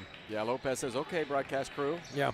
Let me pop this in there and then show you guys. But no, I mean, I think, again, that's what you have to do, though, is make somebody else beat you right now and not let Karen be the one that carries Coffeyville back in this game. Credit to Lopez, knock it down an open three. And, you know, for them, they were probably sitting in their huddle previously, Ryan, saying, okay, let's get this to single digits. Let's break through that double-digit barrier to all of a sudden make us feel like we've got a shot at this thing now. You're a three-possession game if you want to count them in threes. And so they've got themselves back into a position now where they have life. They can see a light at the end of the tunnel on this potential comeback. So Baldwin with 3:20 to go. It's not like the old days where you can just hold the ball, which is a great thing. I love that about it. But you have to execute offense knowing, okay, we've got 35 seconds to use. You don't want to go stagnant. You want to keep running your offense, but you have to understand that a 35-second possession, points or no points, is still a good possession at this juncture if you're Baldwin. So run good offense here. Don't get too much in a hurry or anything like that. You still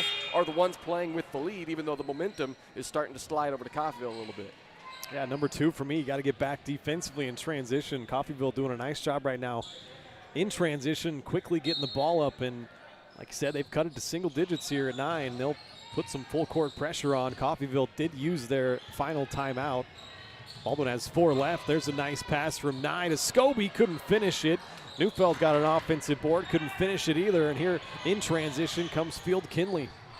And again, it sounds maybe like, you know, looking in hindsight because we know the possession ended without points. They get the stop there. But again, you don't have to be that much in a hurry. Even that decent look right there by Baldwin still felt rushed. Collum kicks it out. Nye open. Turns down the shot. It'll work some clock. Karen had a pretty good look on it on the other end. Couldn't get the three to drop. Yeah, that was a really good look. I'm actually surprised it didn't go in with the way she's been shooting it here lately.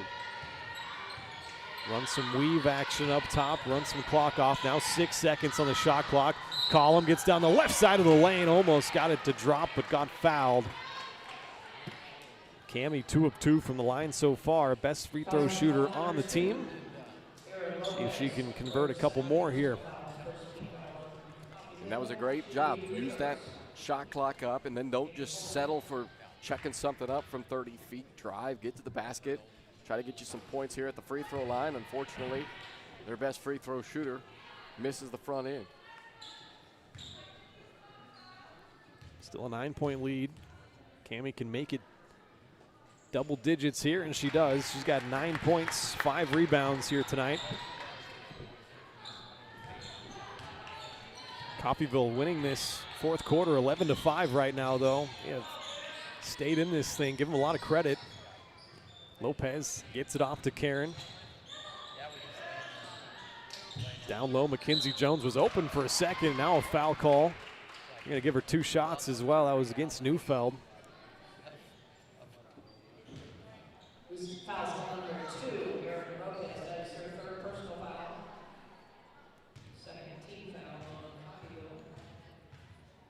Mackenzie Jones, free throw line for the first time here this afternoon, misses the first shot. 5'2" sophomore, cut it to single digits here once again. She was over the line, missed it anyways. Empty trip there from Field Kindley. 2:11 to play here, full court pressure. Nye gets fouled by Karen on the inbounds. That will be just the second team foul. A couple more to give here for Coffeyville. You can't assume a foul right now if you're Baldwin because Coffeyville is going to play aggressively. They have nothing to lose. They have to play aggressively right now, and you can't just assume that the official's going to call it. You've got to be really strong with the basketball. You got to come meet every pass at this point. Keep 2 hands on the ball, no one-hand passes. That was the second personal foul on Karen. They throw it away right to Lopez. She misses the lay-in, though. Tapped around. Scobie comes up with the rebound, and a foul on Lopez. She's going to want that layup back. Yeah, no question about it. That's a big break for Baldwin to turn the ball over in point-blank range like that and not surrender any points. They get away with the turnover there. Got to be better on this possession, breaking this press. Get it to Neufeld off a cut, takes some contact, gets it up to Nye. See if they hold it up, work some clock here. Under 2 minutes to play. Neufeld drives in, now kicks it out to Collum. Collum now through the lane, up and in, off the window. Cammie now with 11 points. A 12-point lead for Baldwin. Karen gets down the left side of the lane, gets fouled hard. That's going to go against Scobie. Actually, they'll get Emmy Nye. Third personal foul on her. Yeah, it should have been on Scobie. Even Logan's trying to take credit for it. Obviously, part of that being a smart thing to not tag 3 potentially on Nye, although I don't think it's going to matter at this point. Now they've changed it to Collum. Wow, okay. Which Collum was in the backcourt. So either way, I think it's all a moot point at this juncture. But it's not often that you often see a player get confused when a foul's called on them and it's not. But then when the player that the foul should be on, they're even confused. And Logan was like, "Hey, I earned that one. I'm the enforcer here." My foul. Yeah. First free throw is good from Karen. She got 20 points. Somehow the girl furthest away from the play, and Cammie Collum gets tagged with it. So, oh well. Lead back to 10 here after a couple of made free throws from Karen. She's got 21 points now for Field Kindley. Collum hands it off to Nye. They'll work some clock here. Can take about 15 to 20 seconds off. Yeah, again, worst case scenario, there's a minute left and you're up 10 if you don't come away with the points. So just use the clock at this point and then see what happens on that final second of that shot clock. But there's no reason to not use the entire 35 seconds at this point. Tapped out by Lopez. Coffeyville obviously going with some man-to-man defense now, and timeout taken by head coach Kara Rowland. Be 3 timeouts left for Baldwin. That is their second. We'll go ahead, step aside with them here on Baldwin Sports Live. We'll be back in 30 seconds. Trindle Lumber Company is the go-to stop for every do-it-yourselfer and professional contractor. They carry a wide variety of plumbing, electrical, and hardware products, along with a vast selection of windows, doors, and paint. Their full-service drive-through lumber yard has what you need for every project and offers free estimates and professional delivery. At Trindle Lumber Company, you get the right products with the best service. Stop by at 1516 South Main in Ottawa or call 785-242-8144.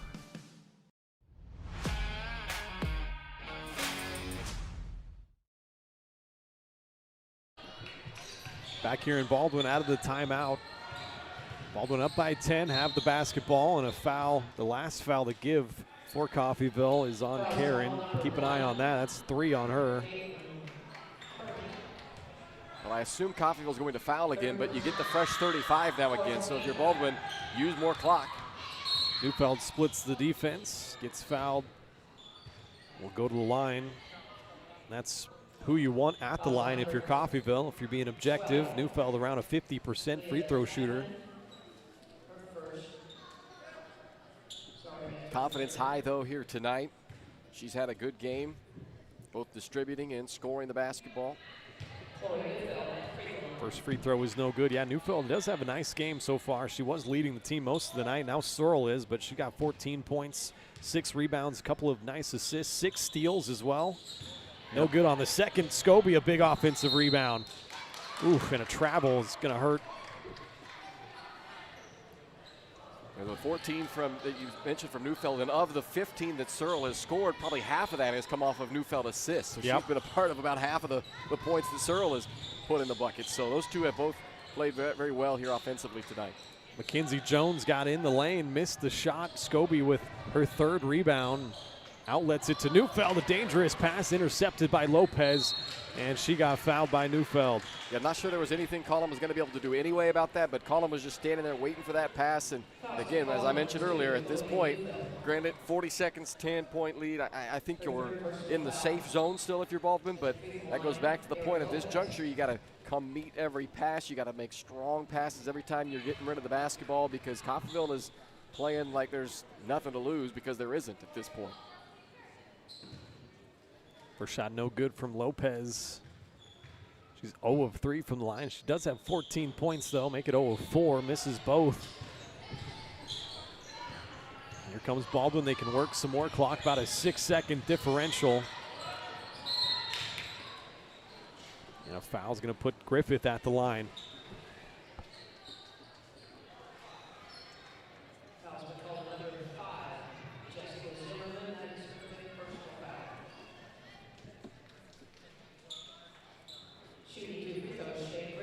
Two more free throws here for Baldwin. Griffith at the line, 2 of 4 so far tonight.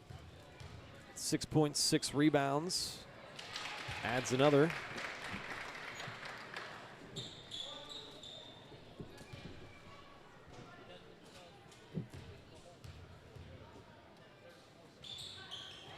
Both shots good. Looks like Baldwin is going to see this game out. Got a little bit nervy there when Coffeyville cut it to 9. Now with just 20 seconds left, Karen tries another 3 straight away. That's no good. Collum comes up with another rebound and can just dribble this thing out probably. Oh, Griffith wasn't ready for that pass. 7th second half turnover, 12 of the game for Baldwin. Yeah, Will Owens, the head coach for Coffeyville, was hollering out, no fouls, no fouls. They were content to just let him dribble that one out, and Baldwin unfortunately turned it over. But all for naught, they're going to win this one. Yeah, not going to matter in the end. Baldwin's going to win it and improve to 3-4 on the year. Field Kindley drops to 500 at 4-4. Let's go ahead and before we go to break, let's start our post-game show brought to us by Hometown Construction. At Hometown Construction, they're bringing trust back to the roofing and exterior businesses. No more corner cutting, just real craftsmanship and real-world experience for the most lasting results. Call Hometown Construction today for your free estimate and experience the breath of fresh air that they can bring. Hometown Construction, where hometown service meets peace of mind. And we'll go ahead hand out our Player of the Game award. It's going to be a tough call here tonight, Bryce, but a lot of good performances. I'm going to give it to Audrey Searle. I thought she had an outstanding game. She was close to a 15-15 game, as you were kind of jokingly mentioning, but 15 points, 12 rebounds, and she went 3 of 6 from the free throw line, and let's see, 6 of those 12 rebounds, offensive rebounds, so she did some great work on the glass here tonight. What did you like from Audrey Searle? Yeah, absolutely, absolutely. My vote as well. Honorable mention to Chloe Neufeld for me would be the runner-up, if you will, for the honor. But I thought certainly Audrey Searle deserves the Player of the Game in this game here tonight. She had about the best 90-second stretch of basketball I think I've seen from any of their players this year. Maybe in all the years. I mean, that 90-second stretch that she had where, was that to start the second quarter, or was it start of the third quarter? Third quarter, where she had one play where she made a kind of a twisting catch on a tough bounce pass feed into the paint, caught it on the left side, scored it, came back down the other end, got the rebound, took it herself after the rebound, reverse pivot, dribbled about half court, fired a pass in stride up for another bucket, and then the next possession comes down and trails Shea Griffith after a steal. Griffith didn't have the numbers she wanted. She had to pull it out, and a hustling, trailing play by Searle got the feed and finished another bucket. It was a very impressive 3-play stretch that covered about 60 seconds of that game time, and then across the board just played a very good game in this one.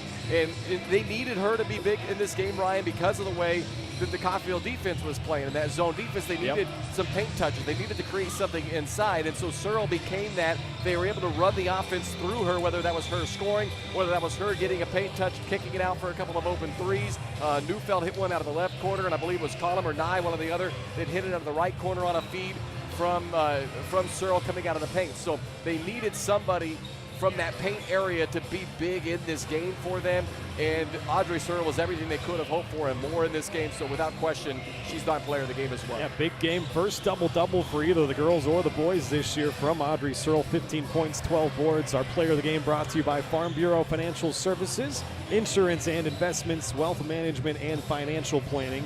Farm Bureau Financial Services is there to help you prepare for the unexpected and protect your future. can call today and set up a meeting with your local Farm Bureau team at 785-594-1055. It's your future. Let's protect it. Let's run down the final numbers real quick before we get you switched over for the boys' game. First for Field Kindley, Kaylin Karen led the way for the Golden Tornado with 21 points. She had a nice game, especially in that second half, to bring Field Kindley back into this thing. Erin Lopez also had a nice game, hit a couple of threes, finished with 14 points. And Jessica Zimmerman had 5 points. Leah Tapman added 2. And Field Kindley turned it over 14 times. As a team, they went 9 of 16 from the free throw line and knocked down 5 threes. For Baldwin, Logan Scobie didn't score, grabbed 3 rebounds, had a steal. Shea Griffith, 8 points, 6 rebounds, and a nice assist for Griffith. Also hit 1 of the 5 threes for Baldwin. Chloe Neufeld, as we said, our kind of honorable mention player of the game. A nice night for her, 14 points, 6 boards, had at least 3 assists and 6 steals. Could have been a few more than that I missed, but great night here from Chloe. Cammie Collum also had a good night into double digits, 11 points, 6 rebounds, hit a couple of threes. Emmy Nye was a little bit quiet, 3 points and 1 rebound. Audrey Searle, 15 points, 12 rebounds, our player of the game.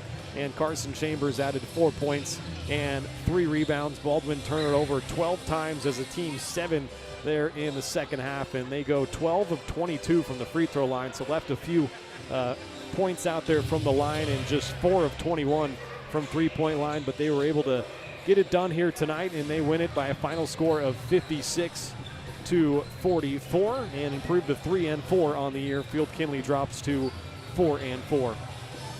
Let's go ahead, step aside here. We'll get you switched over and set for the Baldwin State Bank pregame show. Once again, we will have the boys' game coming up next. This is Baldwin Sports Live.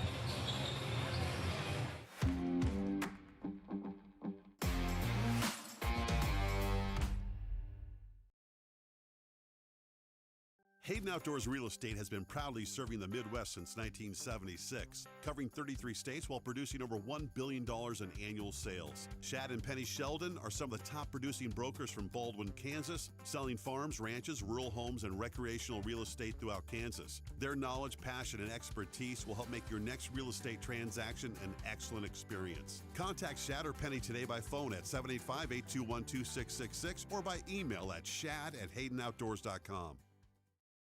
At Baldwin State Bank, we love being a part of the community in which we serve. Our roots run deep within Baldwin City, and our commitment is deeper. Whether it's that dream house you can't wait to call home or the trust of your personal finances, both present and future, we are here to serve you, our customers, our neighbors. Baldwin State Bank, proud supporter of the Baldwin Bulldogs for 131 years and counting. Come see us downtown or online at baldwinstatebank.com. Member FDIC, Equal Housing Lender.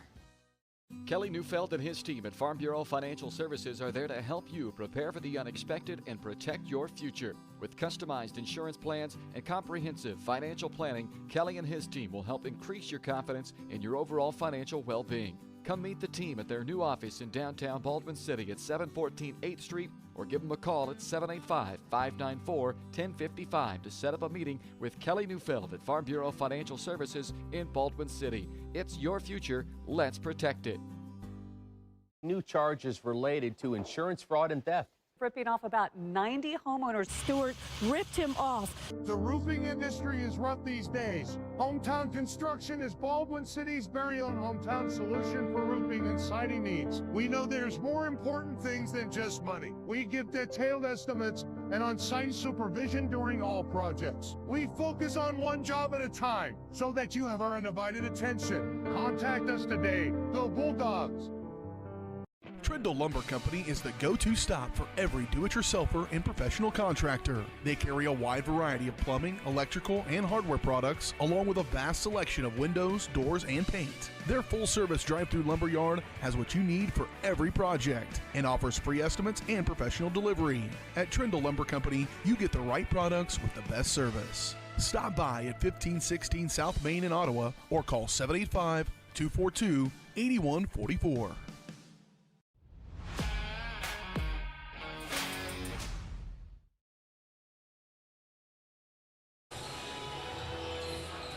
Back here inside the Doghouse in Baldwin City, Kansas. Time now for the pregame show once again as we get you set for the boys game. Pregame show brought to you by the Baldwin State Bank. Personal service from people who care. That's what you get at your hometown community bank, Baldwin State Bank.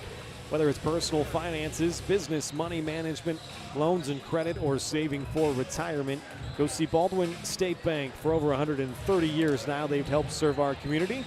So go enjoy a better banking experience with your friends and neighbors at the Baldwin State Bank. Getting you set for the second half of our doubleheader as the 4-2 10th-ranked Baldwin Bulldogs will battle with the 3-4 Field Kindley Golden Tornado. Baldwin was without senior Cooper Carr in their first 2 games this year, which they lost, but they have now won 4 straight games after welcoming him back to the lineup, and he has been outstanding as usual, along with fellow senior Leo Schoenberger. Carr has averaged 16 points, 6 boards, and 3.5 assists in his return, and he leads the team in steals and blocks as well. Leo has led the team in scoring-wise, I should say, averaging 23.5 points per game, also 5.5 rebounds, 2.5 assists per game. And we would also like to give a huge congrats to Cooper Carr, who in his last game versus Buhler became the new all-time leading scorer at Baldwin. He surpassed Brian Sheldon for that all-time mark. Cooper is now number 1 in career points, number 1 in career steals, number 1 in career assists, and is second in made free throws. He needs 25 more made free throws to pass his older brother Caleb and become number 1 on that list as well. He's also number 4 in career rebounds. Leo Schoenberger is just ahead of him at number 3 on the career rebounding list, and Colton Collum right behind him at number 5. Collum actually in the past few games that we didn't cover just climbed up into that number 5 spot. He surpassed Cole Mahaffey and Sam Darnell, a couple of good players from recent past for Baldwin. So congrats to Cooper once again, and he'll try to add on to that record as we go through the season here. The Bulldogs survived a big test a few Friday nights ago at Spring Hill. They beat a good Broncos team 51-44, and then they went to Rock Creek as a replacement team in the 7th place game of the Flurry of Flush tournament, and they beat Buhler by 10, 60-50. And just like the girls, today the Dogs, they play a team that they eliminated from the playoffs last year in Field Kindley. That booked their ticket to the state quarterfinals. So these two met up in the sub-state championship game last year. This year, Field Kindley is 3-4 so far, and they have almost a completely different looking team because they lose 10 seniors from their squad last year. They only return 2 guys that played any minutes versus that Baldwin in that game last year. And number 1 is going to be probably their best returning player, I should say. Number 24 is a junior, Kalen Austin. Keep an eye on him. He went 13 points, 9 rebounds, had 4 steals and 1 block in that game versus Baldwin. So number 24, keep an eye on him. He also went 6 of 11 from the floor in that game. And also number 15, Jackson Hershey. He was the only other guy that played any sort of minutes in that game last year. He played 5 minutes, but didn't record any stats. So a completely new-looking Golden Tornado squad here that Baldwin's going to match up with. That matchup last year is the only one between these two schools, at least in the past 20 years. So Baldwin going to try to make it 2 in a row here this afternoon. Let's go ahead, step aside on the pregame show. We'll come back, bring you some keys to the game, and then we'll be ready for starting lineups and opening tip-off. Bulldogs taking on the Golden Tornado. It's coming up next on Baldwin Sports Live.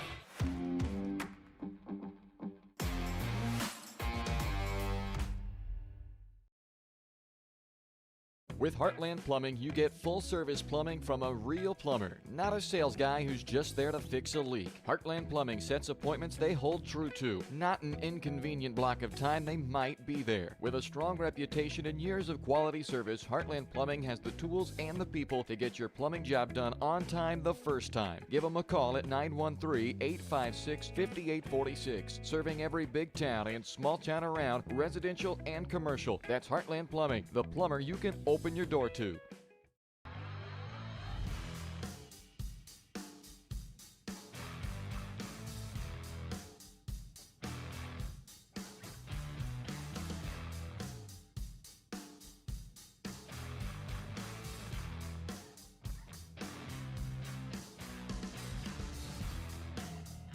See the full lineup at hersinc.net. Call 913-247-3530 or just stop on by. Lamb Roberts Price Funeral Home is honored to be your choice when the difficult time comes to plan a lasting tribute for your loved ones. There to guide you through the process from beginning to end with each family's unique traditions and beliefs in mind. Visit lamb-roberts.com to see all of the services offered, including their online pre-planning tool, or call 785-594-3644 to visit with the caring professionals at Baldwin City's only locally owned funeral service and cremation service provider, Lamb Roberts Price Funeral Home. When it comes to building your dream home, quality matters. For residential or commercial, Jetmore Construction and Cabinetry brings precision, passion, and Baldwin City pride to every project. They specialize in complete home build and custom cabinetry to help your dream space become a reality. For a free quote, call 785-248-0698 and follow them on Facebook to check out their latest projects. Jetmore Construction and Cabinetry. Built local, built right, built for Baldwin City.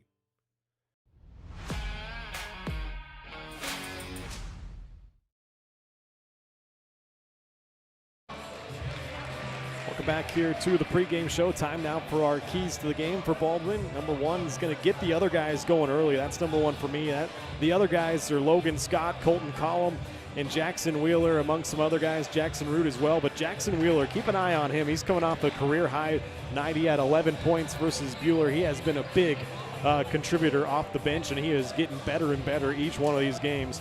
Number two, attack the rim. Baldwin is shooting just 29% from three this year, but they are shooting 77% from the free throw line, so if they can attack the rim, get some fouls, and get to the line, usually bodes well for them. Number three, start fast. Since the start of the 2023 season, that was when Carr and Leo and those guys were sophomores, Baldwin is 36-2 when they lead at the half. So get out to an early lead here, and things should go well for Baldwin as they try to get their fifth win here and improve to 5-2 on the season, but we'll see how it goes. The coaches, the head coach for Field Kindley, Griff Walker, assistant James Newton, head coach for Baldwin, in his sixth season, Don Blanchett, assistant coaches Pete Carr, Jackson Blakely, and Drew Trebaum.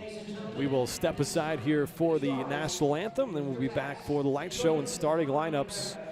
Baldwin taking on Field Kindley High School out of Coffeyville.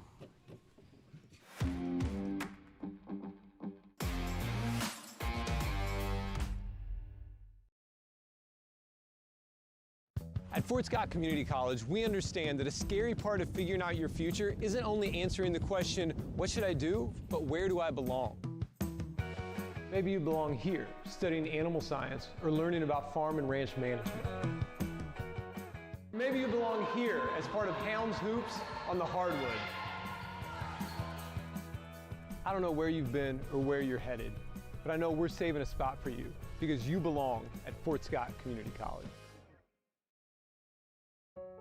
Charlie was born at LMH. We had a great team of nurses. Not only did they check in on us regularly, they always asked if we had questions, always made sure that we understood what was going on. I cannot say enough wonderful things about the labor and delivery, family birthing, and mother baby care team at LMH Health. We had to put our entire trust into their hands, and just everyone was so friendly and so supportive. For unbeatable service, there's only one choice you can count on. Clint Davis and the team at One Choice Heating, Ventilation, and Air Conditioning have been keeping Baldwin City comfortable since 2011. Whether you need quick repairs, seasonal maintenance, or a brand new system, Clint and his team have you covered. Schedule an appointment today by calling 785-393-9329 and sign up for the preferred maintenance plan for special discounts. One Choice Heating, Ventilation, and Air Conditioning, the choice for the comfort of your family. Dr. Philip Harvey at Oral Surgery Kansas is a proud supporter of the Baldwin Bulldogs. Dr. Harvey and his staff wish all of the Bulldogs the best of luck this year as you continue to make Baldwin City proud. Oral Surgery Kansas provides personalized, gentle, comprehensive patient care for a wide range of oral surgery procedures. To learn more, visit oralsurgerykansas.com or call 785-843-5490. Oral Surgery Kansas, cheering on the Baldwin Bulldogs.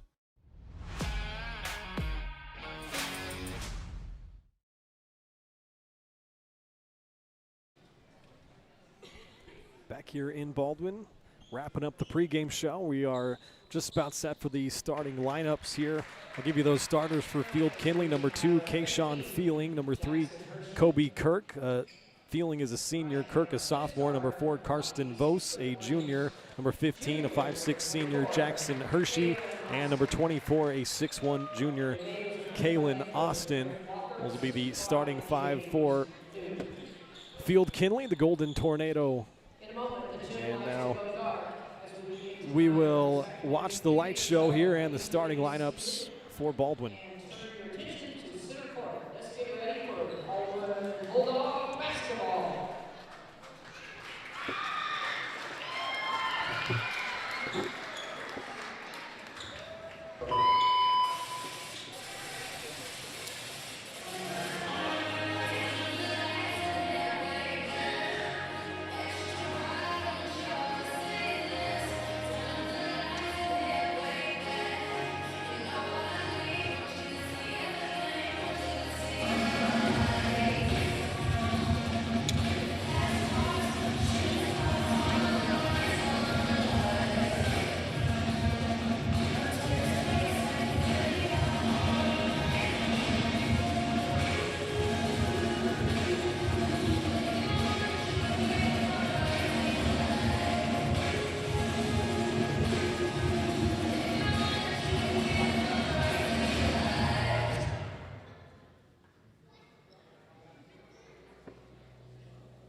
All right, you heard it there, the starting lineups for Baldwin. Talked about Scott in the open. I should mention, I forgot, that he hasn't played the last few games, and it doesn't look like he is suited up here tonight, Logan Scott, so he's going to miss his third straight game. Instead, in the starting lineup, number 34, junior Creighton Frost. And he'll be out there with the big three, Schoenberger, Collum, Carr, and fellow senior Ethan Smozzle. All right, we are just about set to go. The 10th ranked Baldwin Bulldogs at 4-2, taking on the 3-4 Field Kindley Golden Tornado. And Field Kindley, Coffeyville, as I'll reference them, win the opening tip, and they will go left to right to start this game.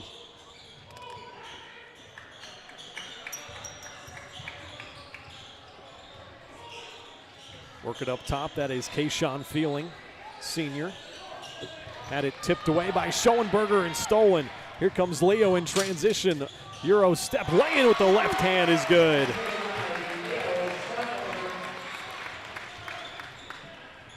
Good start for Baldwin. Get a turnover and lay it in on the other end.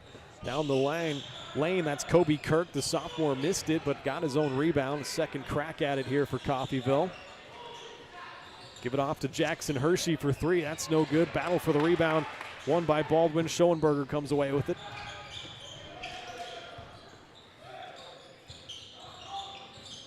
It's like a man-to-man defense here from Field Kindley.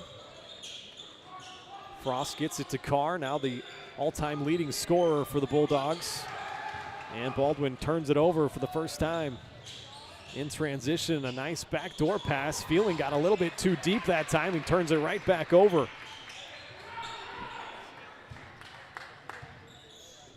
Leo brings it up, comes off a column screen. Going to try a three from straight away. Comes up short that time.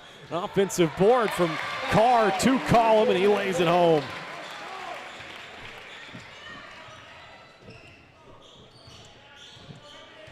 .40 start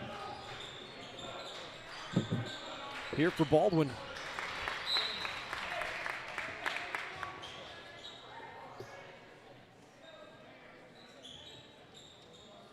I think that was knocked out of bounds. It'll stay with Coffeyville. Kalen Austin, the lone returner, played any sort of really meaningful minutes for them last year. He had 13 points, 9 boards in this matchup last year. The matchup came in the playoffs, it's sub-state championship game. And a third turnover already. Column ended up with it. Quickly the other way. Nice bounce pass from Smazel into Leo Schoenberger. 6-0 start for the Dogs, and now 4 turnovers. Well, that is no recipe for success going on the road, taking on the, I'm going to call them #1 ranked team in the state still, because in my books they should be. They got downgraded because they had an injured all-stater for 2 games. But what a start here for Baldwin. This is exactly what they needed, Ryan. You said come out and get a quick start in this game, and they have certainly done that. Coffeyville having to take an early timeout here as they could ill afford to turn the ball over at a 4-1 clip from amount of shots you get to turnovers you have. Yeah, not a good start for the Golden Tornado here, and a quick timeout taken by head coach Griff Walker. I mentioned these two squads met up in the sub-state tile game last year. Baldwin won it 54-41. That's really the only matchup between these schools going all the way back to 2006 at least. So not very familiar with one another, but good start here from Baldwin, 6-0. As you said, Coffeyville's not going to be able to turn it over at that clip and stay in this game. But a nice job by Baldwin to take advantage of those turnovers as well. Leo kicks it out to Carr on the near side. Gives it to Schoenberger rolling off that screen, and he's going to get called for a travel.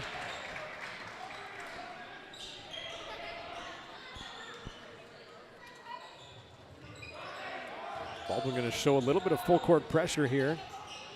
It's Kobe Kirk, the sophomore, that crosses the timeline, and a holding call going to be called on Smazel.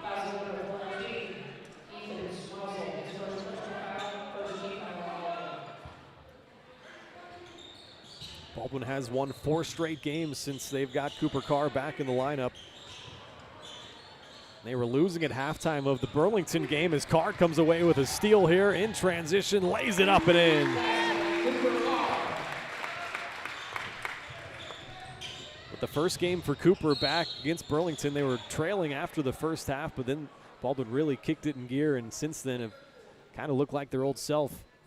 Yeah, I mean, look, this is a really good team even when Carr was not in the lineup. I mean, that Paola game to open the season, Paola played very well in that game. It was a really fun game to watch. I was here to watch it just as a fan that night, and of course then they dropped their next one too. I mean, this is still a good team without Carr, but Cooper Carr is the type of player that takes you from being a good team to being a state champion contender type team. You know, and so nothing against the rest of those guys on this squad. They would have won a lot of games this year. I know they were 0-2 before Coop got back in the lineup, but sometimes a lot of that's too just like you feel like you're missing one of your brothers out there, and you just feel out of place. They just still won a lot of games this year, but they're back to being the type of team that everybody knew they could be, and that's why they came into the season with that preseason #1 next to their name.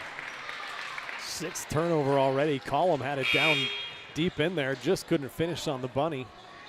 You hear it all the time, Ryan, with a team, and again, obviously at this point in time, undefeated seasons like that, you know, that's all done. But you hear it all the time when a team late in the season with expectations like this, like, oh, they're undefeated, they got the pressure.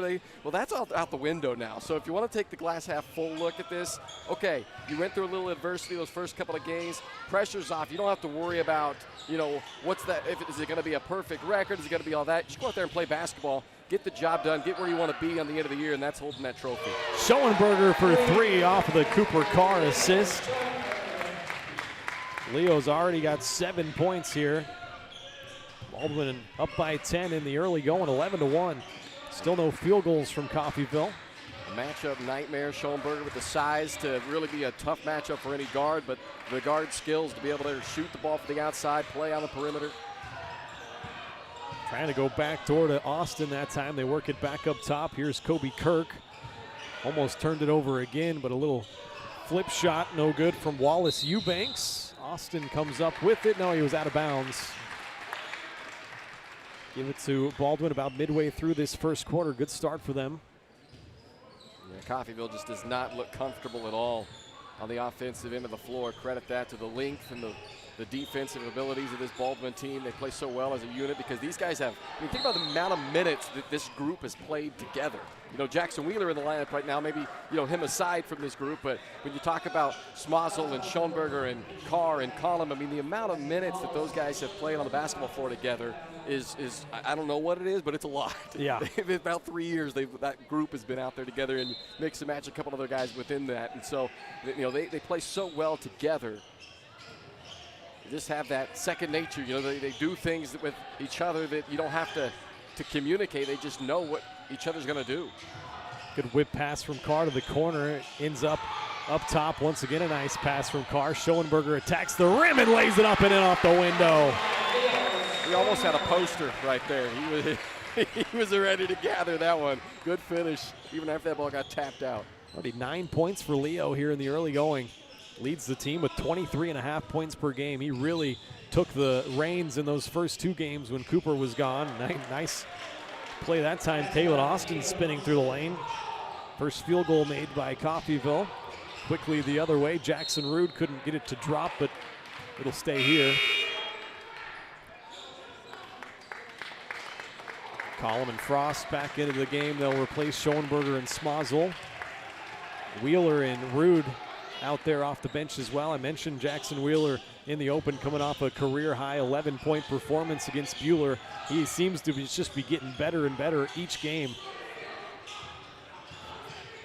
Frost, a nice find. Jackson Rude gives it right back to Creighton. It's double team now. Carr. Nice bounce pass into Wheeler. And no look. He was eyeing Rude out in the corner and just drops it off. I thought earlier in that possession, Rude was a little too unselfish when he kind of penetrated right down the center there. I thought he had an opportunity for a little floater, but all's well that ends well. Another solid possession ending in a very high percentage look. Kirk guarded closely by Jackson Rude, gets it off. And more pressure defense. Frost, a little bit too much pressure that time. Fouls Hershey. It's already number 2 on Creighton Frost.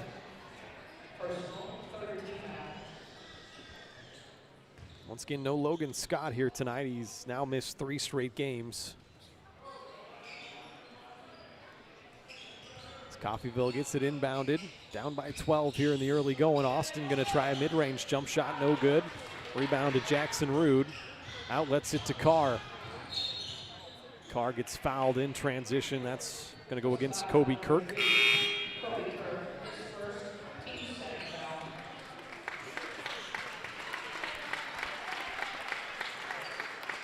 Carr going to get a little breather here with 2:13 left, along with Rude and Wheeler check out.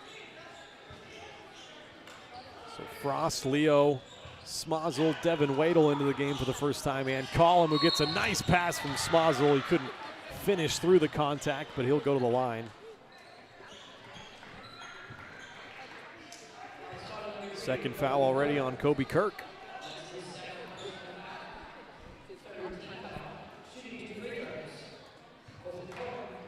Collum at the free throw line, 8 of 15 coming in for 53%. Does knock down the first shot.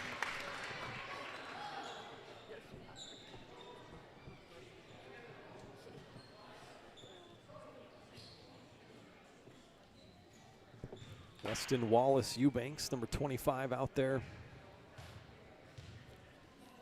Collum's second shot. Rolls around and in. 17-3 start for Baldwin. One of our keys was to get off to a good start. They have certainly done that. Carson Vos with it, far side. Gets it off to Feeling. Kayshawn Feeling down the left side of the lane off the window and in. That's a tough shot.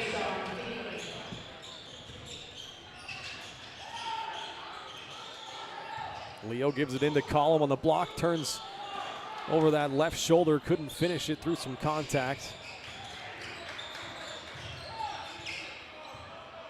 I know he missed that shot there, but Coffeyville has had no answer inside right now. Baldwin's just getting whatever they want in the paint right now, which is going to make this a long evening for the Tornado. First personal on Leo Schoenberger, fourth team foul. Carr quickly back into the game. He'll replace Creighton Frost.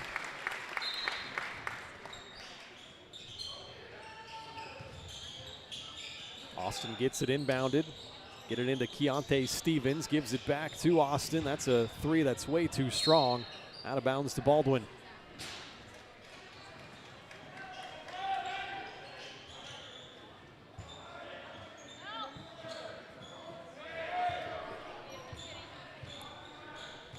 Carr will jog it up.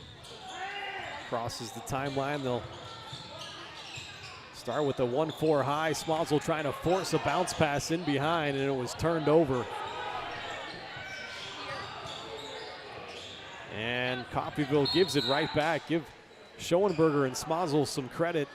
Didn't give up on that play. Already 7 Coffeyville turnovers here in the opening quarter. Yeah, not going to cut it on the road against a team like Baldwin.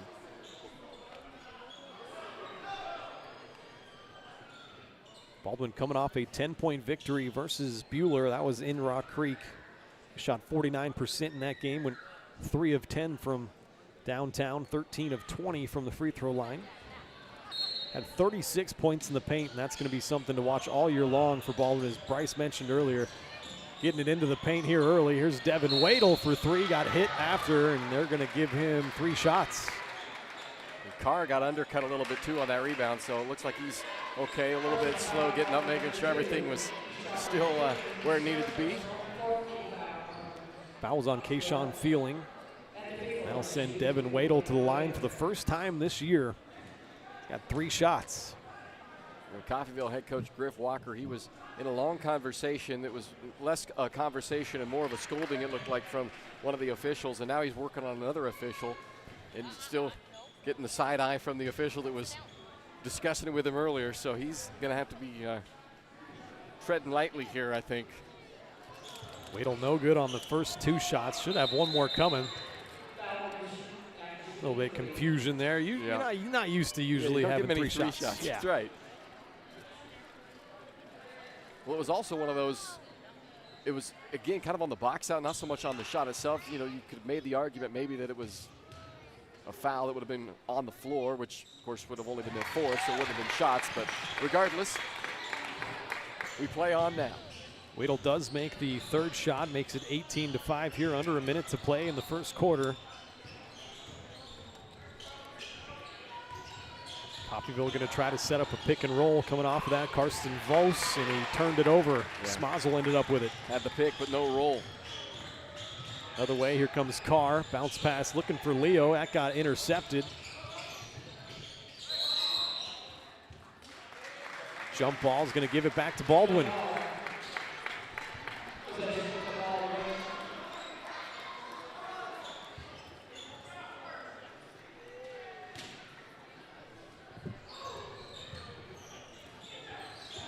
Carr, dangerous pass there, came up with it. Shot clock's turned off.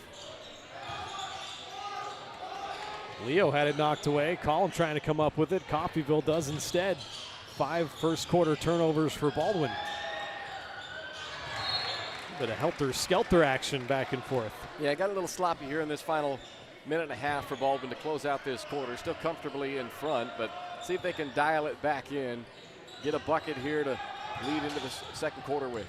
Carr attacks with 5 seconds on the clock. A travel on Schoenberger.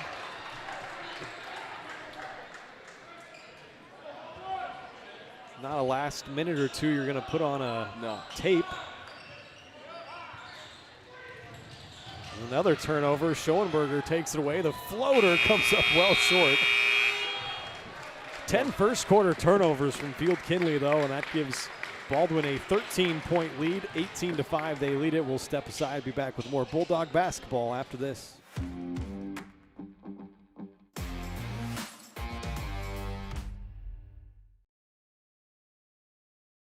Hayden Outdoors Real Estate has been proudly serving the Midwest since 1976, covering 33 states while producing over $1 billion in annual sales. Shad and Penny Sheldon are some of the top producing brokers from Baldwin, Kansas, selling farms, ranches, rural homes, and recreational real estate throughout Kansas. Their knowledge, passion, and expertise will help make your next real estate transaction an excellent experience. Contact Shad or Penny today by phone at 785-821-2666 or by email at shad@haydenoutdoors.com.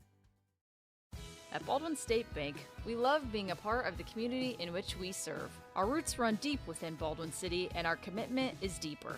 Whether it's that dream house you can't wait to call home or the trust of your personal finances, both present and future, we are here to serve you, our customers, our neighbors. Baldwin State Bank, proud supporter of the Baldwin Bulldogs for 131 years and counting.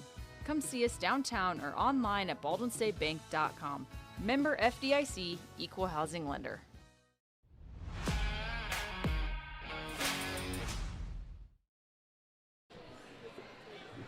Welcome back here to Baldwin City. Start of the second quarter, Baldwin up 18-5. Bit of a helter-skelter last few minutes of that first quarter. Yeah, it was 5 minutes of really good basketball to start this game for Baldwin, and then 3 minutes of pretty ugly basketball to close out that quarter. But the only good news was, even though Baldwin got a little sloppy and played ugly for that last 3 minutes, Caulfield didn't play any better, and so they weren't able to close the gap on them, and they still have their 13-point lead. So you like where you're at, but you'd like to play the rest of this game more like that first 5 minutes and not so much like that last 3.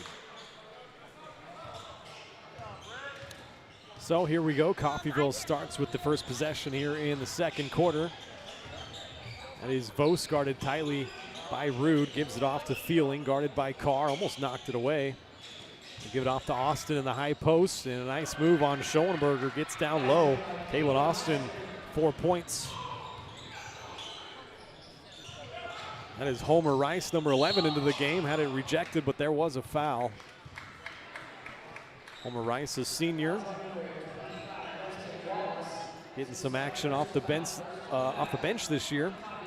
Goes to the line for 2 shots. These will be his first 2 free throws of the year.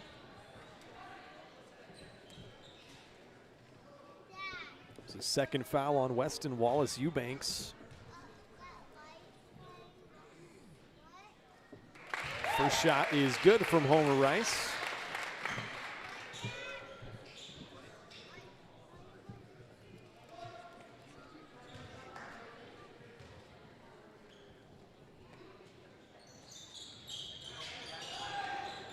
Second shot no good, but Baldwin with a 12-point lead. Just underway in the second quarter. Vos has it far side. Kicks it into the corner. That's Kalen Austin. Nothing doing there. Gives it off to Jackson Hershey. Guarded by Homer Rice. 10 seconds now on the shot clock. Austin, a little right-hand hook shot. That's good. Cuts the Baldwin lead to 10. Carr hits the accelerator. Gives it back to Collum. Skip pass into the corner. Homer Rice. Reset things, work it back up top. Cooper Carr gonna try a 3. That's off the mark, no good. Baldwin just 1 of 3 from downtown here in the early going. Vos gives it off to Austin, a baseline drive, and a charge gonna get called on Austin. Lowered that shoulder.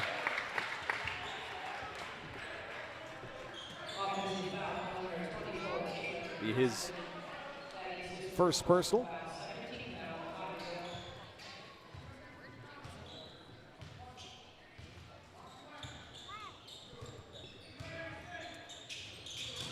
Carr gets the offense started, gives it to Schoenberger in the right wing. Trying to post up, Cooper down low. Nice kick pass to the corner. Colton Collum left open for 3. That's too strong. Out of bounds to the Golden Tornado. Too much settling on the outside right now. We talked about it early on. They were getting whatever they wanted inside. Now last several times down, they're settling for 3-point shots. Go back to where you can dominate this game. That's in the paint, whether that's a dribble drive, whether that's a post entry. Coffeyville had no answer for it early. And I would tend to think they still probably don't have those answers if you just dedicate yourselves to it. That was off of a Bulldogs leg, out of bounds, baseline inbounds here for Coffeyville. Get it into Hershey. Looking for Austin, they turn it over. Collum came away with it. Quickly the other way, Cooper Carr finishes it off in transition. Got 4 points. That's a great job by the Bulldogs. Take a turnover and quickly take it the other way. Hershey, nice little floater there, got it to drop. 10-point Baldwin lead. 5.5 to play in the first half.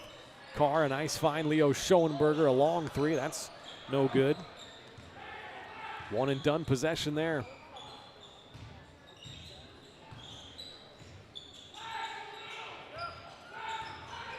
This is also that juncture in the game, Ryan, where you kind of hit that proverbial wall that we've talked about when you're coming back, first game back from break, where the conditioning starts. The lungs are burning a little bit now. The legs are burning. So that's not the time to start shooting a bunch of threes. It's the time to go right here. Get into your big man. Let him go to work. Good follow by Cooper. Yeah, Collum couldn't get it to drop, but Cooper always active on that offensive glass. Gets his 6th point of the night. Afternoon, I should say. I'm not used to afternoon games. Yeah. I don't care whether it's a 9 a.m. tip or a 9 p.m. tip. It's always night to me, too. Especially when they've got the windows blacked out, so you can't even see outdoors to know whether it's even light outside or not, which at 4:20, it'd still be a little bit light out there. Days are getting longer. There's a three in the corner from Jackson Hershey. Give him 6 points. That's the first three of the night for Coffeyville. Jackson Rude looking for an answer. They left him open. That's a mistake. Lead back out to a dozen.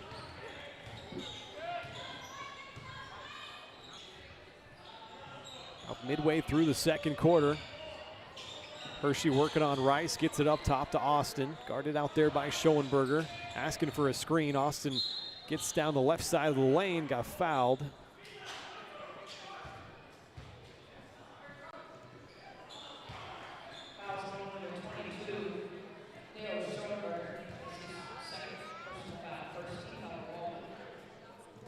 Our scoreboard camera got knocked into by one of the little fellas, so here we go. We got our line back up for you. Meanwhile, Kalen Austin got fouled and sent to the line, makes the first free throw. Got 7 points here in the early going.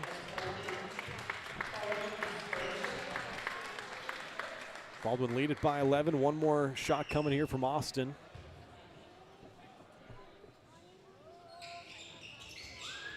No good, but an offensive board for Feeling. And a timeout taken. So timeout taken there by Coffeyville. That'll be their second charge timeout.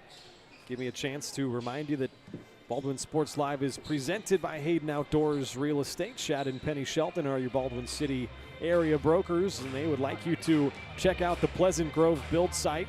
It's 10 wooded acres of prime Kansas land featuring rolling terrain and stunning views. It's just 11 miles from Baldwin City and is perfect for hunting and ATV enthusiasts. Claim your own perfect slice of the Kansas countryside now. To learn more, go to HaydenOutdoors.com or call 785-821-2666.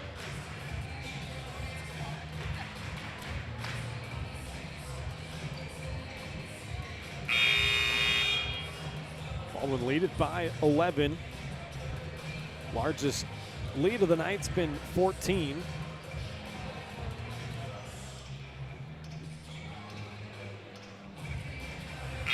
The Coffeyville with a sideline inbounds out of the timeout. Once again, Baldwin starts next week on the road on Tuesday. They'll go to Tonganoxie. That'll be on Tonganoxie Sports Live, and then against Eudora next Friday. They'll be right here inside the doghouse. Joey Bongard expected to be back with us. Moving screen that time on Kayshawn Feeling. We'll go the other way. Coffeyville right now just not helping themselves out offensively. A lot of turnovers, a lot of mistakes.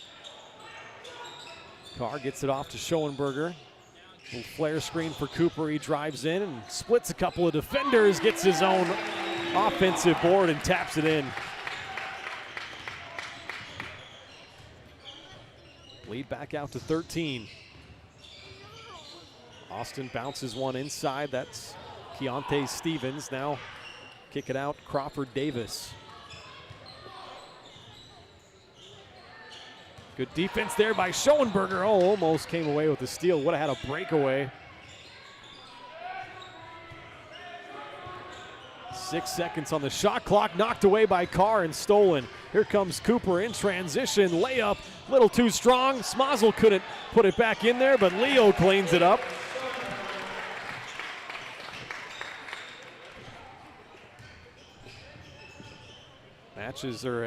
Is their largest lead of the night at 15. Schoenberger, the only player in double digits. He's got 11 points and another Coffeyville turnover. That's 14 of them.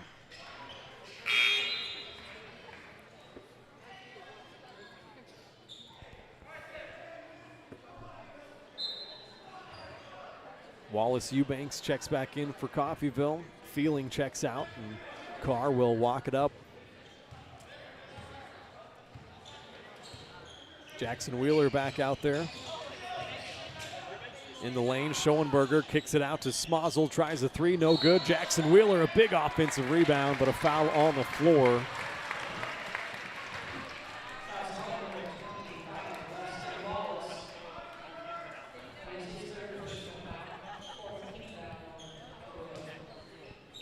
So a baseline inbounds here for Baldwin, and a nice play as Schoenberger gets it into Smazel.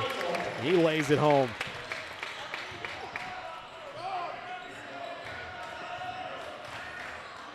Baldwin on a little mini 6-0 run right now, and turnover number 15. Well, the only reason that it's not a 30-point game right now is because of those 15 turnovers, probably 10 or more have been dead ball turnovers. Yeah. So Baldwin hasn't been able to just immediately go and capitalize for points, but it's been a rough first half so far for Coffeyville, and Baldwin's on the brink of putting this one away before we even reach half until they turn it over.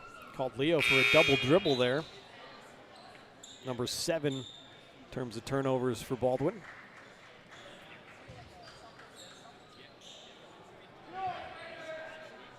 Still a comfortable 17-point lead.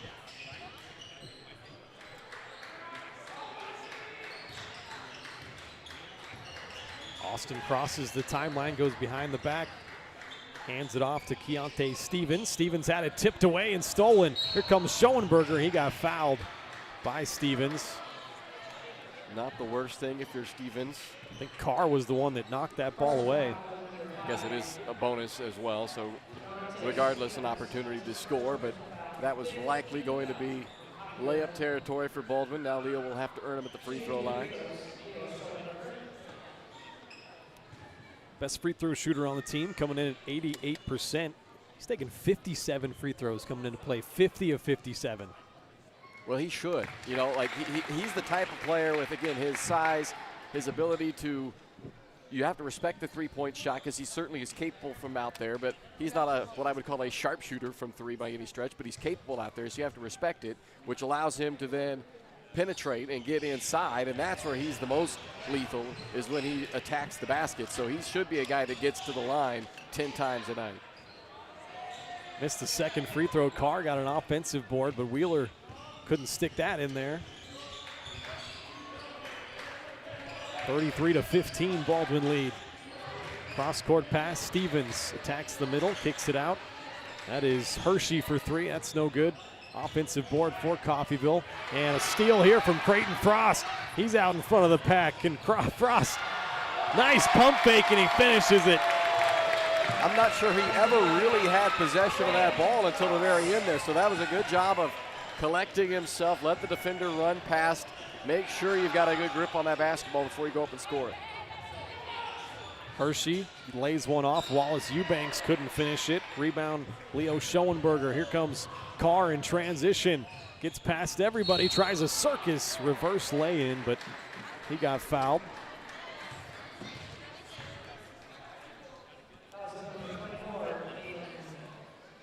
So Cooper going to step to the line. He needs 25 more made free throws to pass his older brother Caleb on the all-time made free throw list.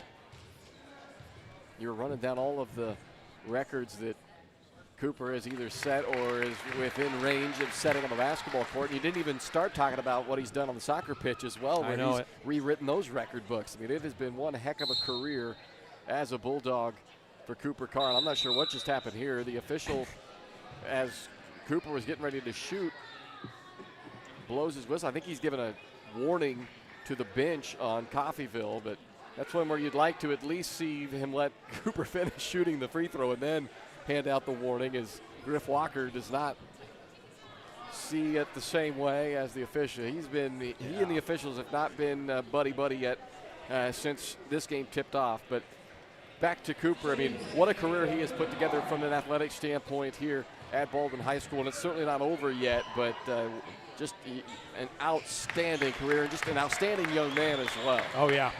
No, I mean, you try not to become numb to it a little bit because you just watch greatness every single time he's out there. You got to appreciate what we're watching here. There's another steal from Schoenberger, and he gives it right back. Coffeyville trying to give it back. Looked like a volleyball match all of a sudden. And another turnover. They give it right back. Leo comes away with it. I can't keep track of all the turnovers. Give it right back. Speaking of soccer, he came in with a slide tackle right there to knock that ball loose. It's been some of the weirdest basketball I've seen. Yeah, look, I mean, this has not been the prototypical, you know, all the skills you want to show off on the film type of a thing. There's no question about it. It is the first game back from a break. You're going to expect a little sloppiness sometimes from that. And you know, if you're Baldwin, you hope it doesn't come in the form of letting the game get away from you. And as sloppy as it has been at times for Baldwin, for Coffeyville, it's been beyond sloppy to this point. That's fair to say, I think. And that's just, you know, unfortunately for them, on the road against a team like Baldwin, that's going to get you blown out. Carr gets the steal. They're going to give it to him. Did he beat the buzzer? He did. Give Cooper 12 points in the first half and give Baldwin, ending the half on a 13-0 run. They will take a 39-15 point lead into the half. We will step aside, be back with our halftime show. After this is Bulldog Basketball presented by Hayden Outdoors Real Estate.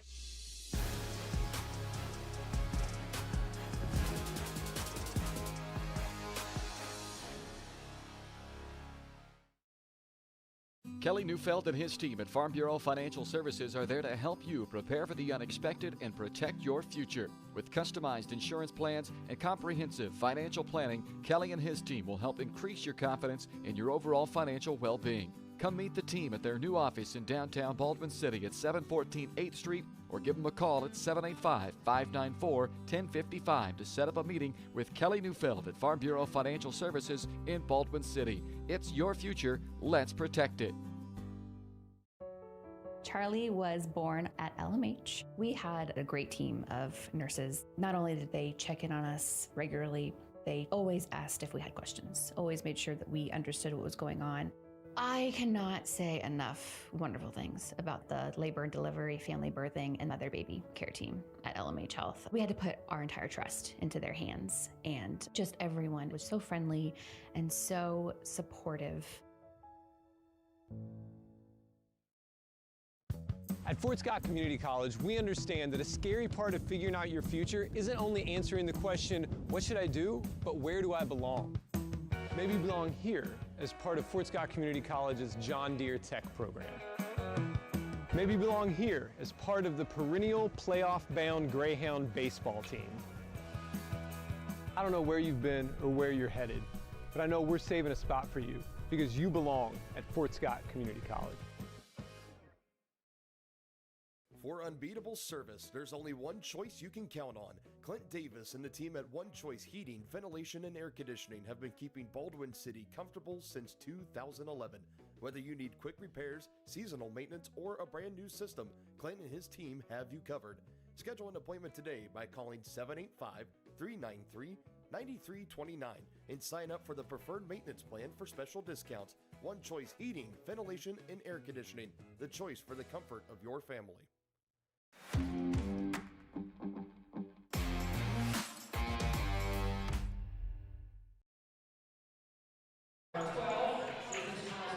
Welcome back here. We've made it to the half of the boys game, a 39-15 point lead for Baldwin. This is the halftime show, and it's brought to you by Kelly Neufeld at Farm Bureau Financial Services in Baldwin City.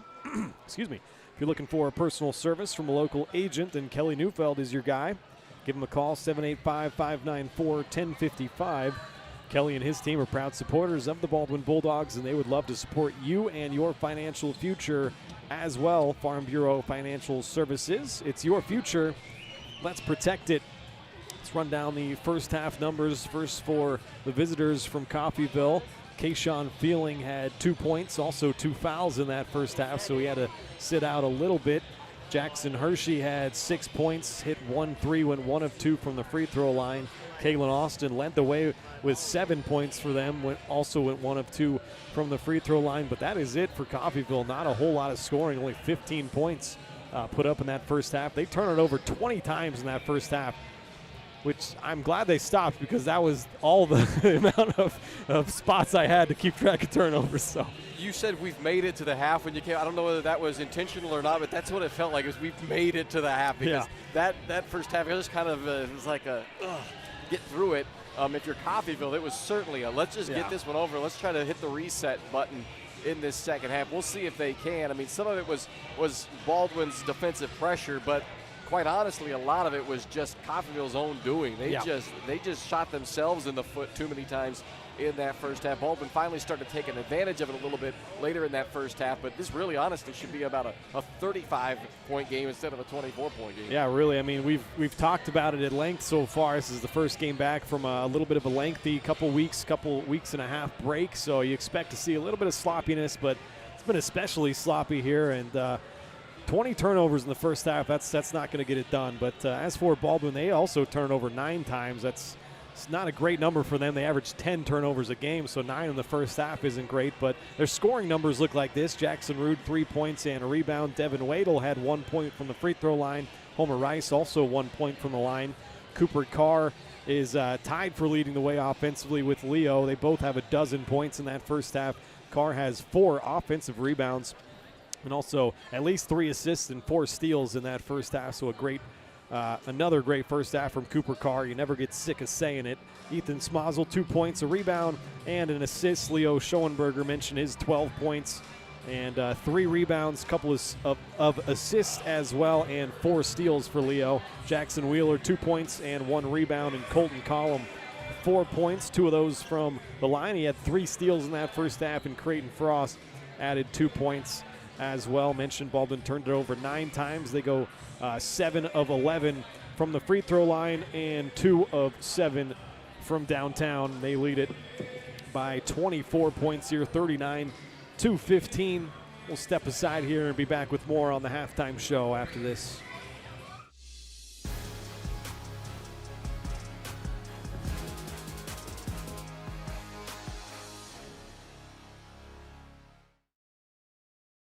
Hayden Outdoors Real Estate has been proudly serving the Midwest since 1976, covering 33 states while producing over $1 billion in annual sales. Shad and Penny Sheldon are some of the top producing brokers from Baldwin, Kansas, selling farms, ranches, rural homes, and recreational real estate throughout Kansas. Their knowledge, passion, and expertise will help make your next real estate transaction an excellent experience. Contact Shad or Penny today by phone at 785-821-2666 or by email at shad@haydenoutdoors.com.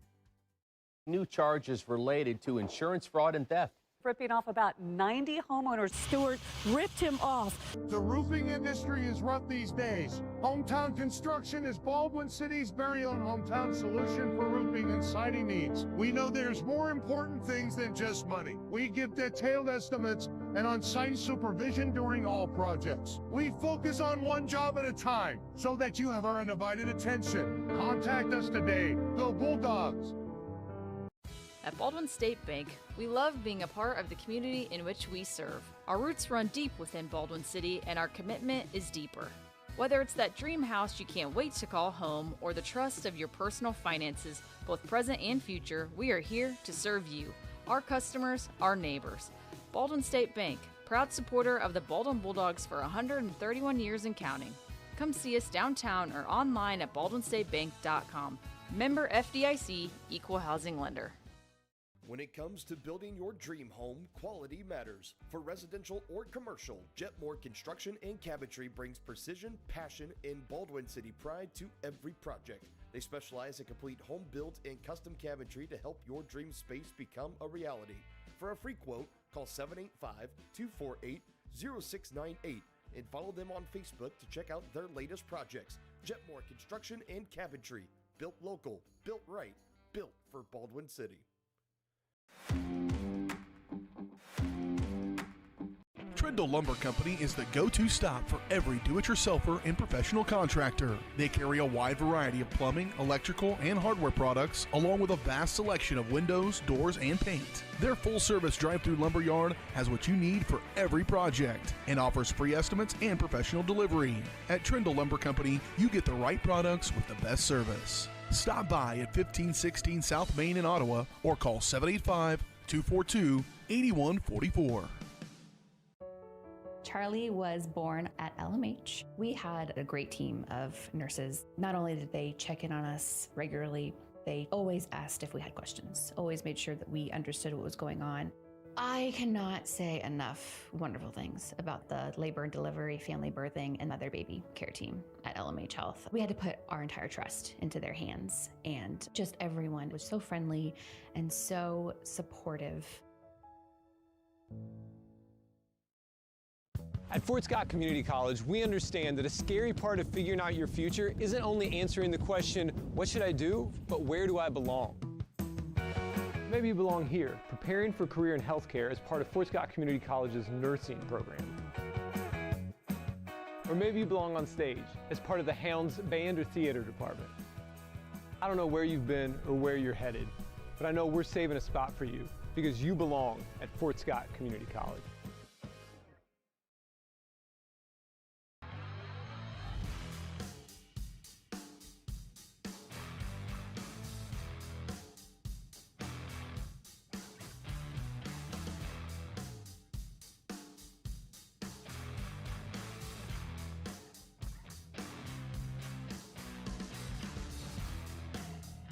See the full lineup at hersinc.net. Call 913-247-3530 or just stop on by.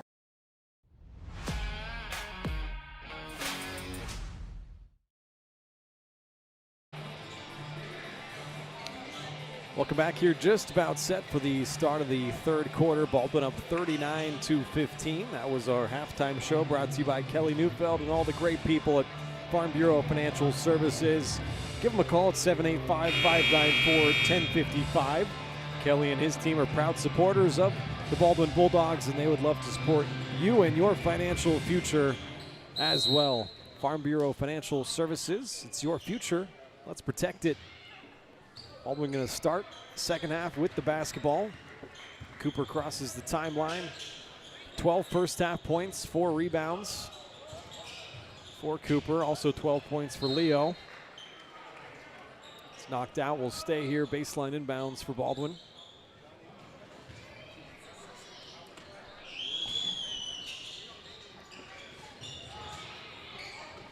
Baldwin did a great job attacking the paint there in the first half. Only 2 threes.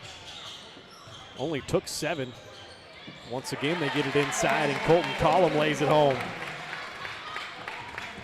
Baldwin ended the first half on a 13-0 run. Frost jumping the passing lane. There's Carr jumping the passing lane. He's got it out in front of the pack, and he finger rolls it home.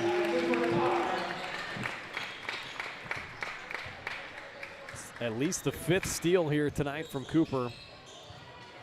His career high is 8 in one game.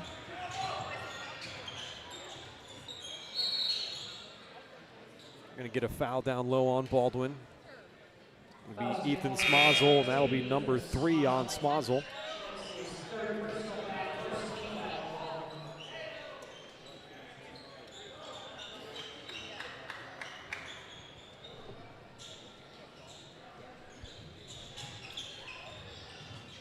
Coffeyville gets it inbounded. Working up top, Kobe Kirk, a right-hand drive. Got really deep in amongst the trees and turned it over. Schoenberger comes away with it. It's 5 steals for him. Collum, a nice pump fake. It's down the lane.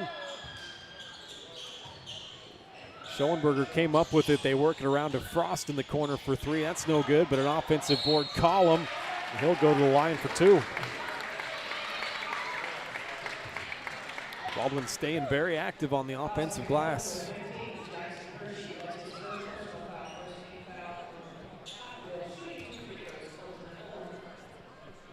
Colton back to the line. He went 2 of 2 earlier in the game. Makes his 3rd.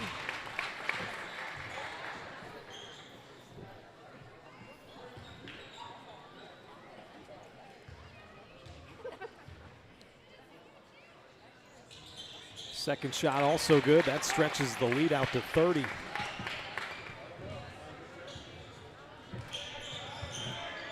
Eight points tonight from Colton Collum. That is just around his average, averaging 8.5 points per game, just under 5 rebounds a game. Austin trying to drive baseline on Carr. Great defense, and he threw it away. Carr came away with the turnover from Coffeyville. Cross-court pass to Frost. Steps into a mid-range jump shot, no good. Austin the rebound, and here comes Coffeyville in transition.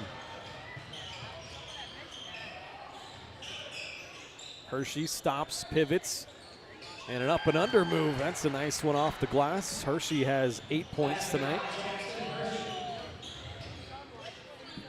First points since early in the second quarter for Field Kindley. It was a 19-0 run. Carr turns it over. First of the second half, here comes Austin in transition. Missed the lay-in. Schoenberger comes away with the rebound. He'll lead the break the other way. Good hustle from Austin coming back to knock that thing away.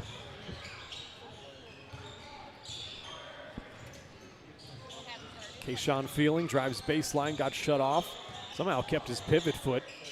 Austin, nice little 5-footer, that's good.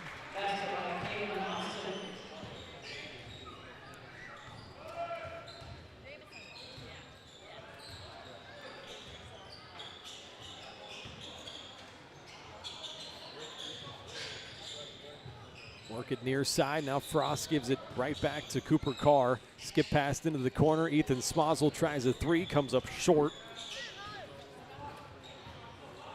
Here come the Golden Tornado in transition. It's Kobe Kirk doing a little bit too much that time. Schoenberger came away with it. Up ahead to Smozzle. Pump fake up. Couldn't finish it. Offensive board for Carr, and he puts it back. Carr has 5 rebounds, all of them offensive rebounds. To go along with 16 points.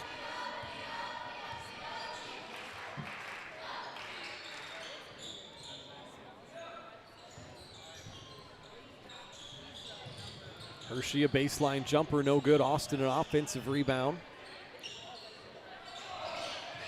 Gives it back to Hershey. They'll go near side. Kirk open for 3. That's no good. Frost the rebound. Midway through the third quarter, 28-point Baldwin lead.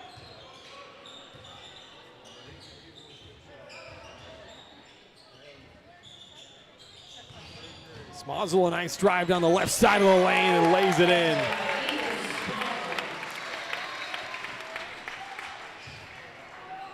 Matches their largest lead of the night, 30.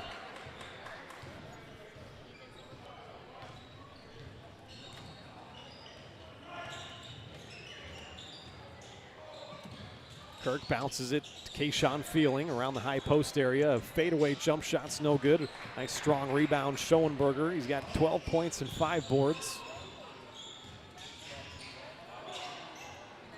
Work it inside on the block. Colton Collum gets double teamed. Good work there from Coffeyville. Forced a turnover, and Carr trying to get it right back, and he does so. Nice job to save it.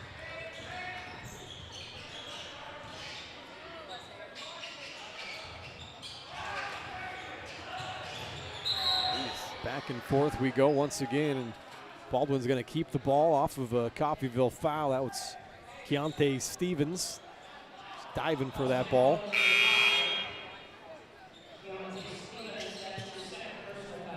Line change coming here for Baldwin. 5 fresh players off the bench. Devin Wadle, Jackson Wheeler, Homer Rice, Jackson Rude. And got to get the program out.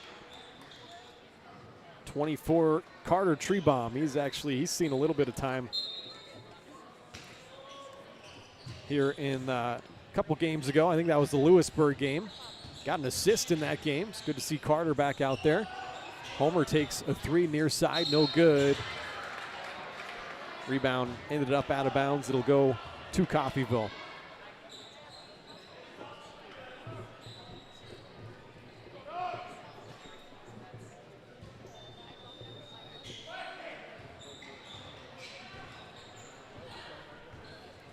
.230 to play here in the third quarter. Austin gets into the lane, and another nice little floater. Give him 11 points now, leading the way for Coffeyville. Jackson Rude gets fouled on a drive.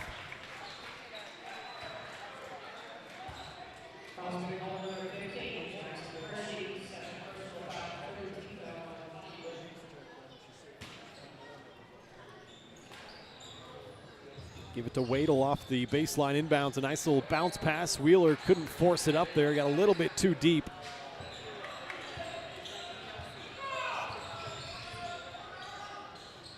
Hershey gives it off to Feeling near side. Tries the mid-range jump shot on the baseline. No good. Devin Wadle the rebound.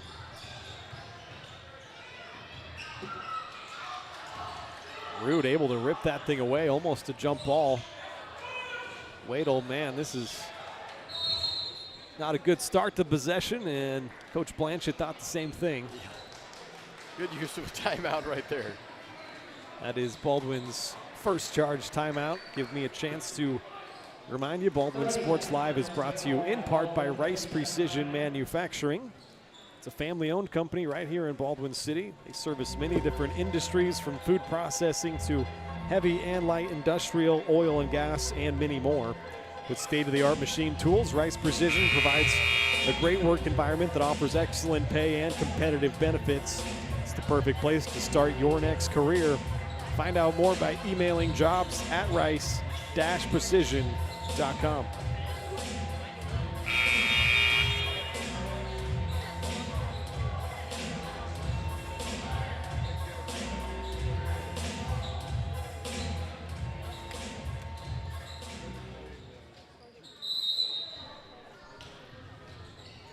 Out of the timeout, Baldwin gets it into Wadle. Back up top now on the left wing, Jackson Rude. Him and Wadle playing two-man game right now. 10 seconds on the shot clock. Try to force it inside to Wheeler, and Wadle turned it over. Other way, Coffeyville couldn't convert. Wheeler the rebound, and he'll quickly bring it up. Pass a little bit too hot to handle for Wadle, but got that rejected, gets it back, trying to force it up. Taken away by Kobe Kirk.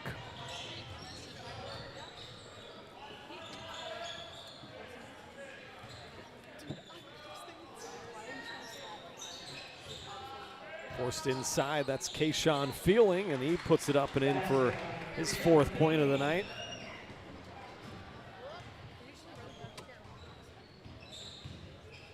Under a minute to play in the third quarter. Treebomb hands it off to Homer Rice. Wadle left open on the right wing for 3. No good. Rebound battered around. Carter Treebomb, the offensive board. Fresh shot clock, only about a second differential now. Rude gets it up top to Treebomb. Attacks the lane, gets in low, had that rejected by Austin. Baseline inbounds here for Baldwin.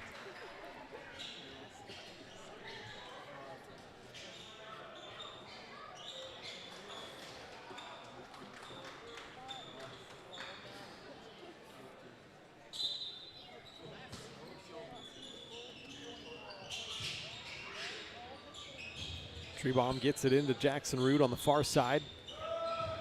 It knocked away, gets it back, 10 seconds on the shot clock. Rice trying to work baseline, is going to pull up for a mid-range jump shot, no good. Wheeler battling for the rebound, it stays with Baldwin with 1.7 left on the clock.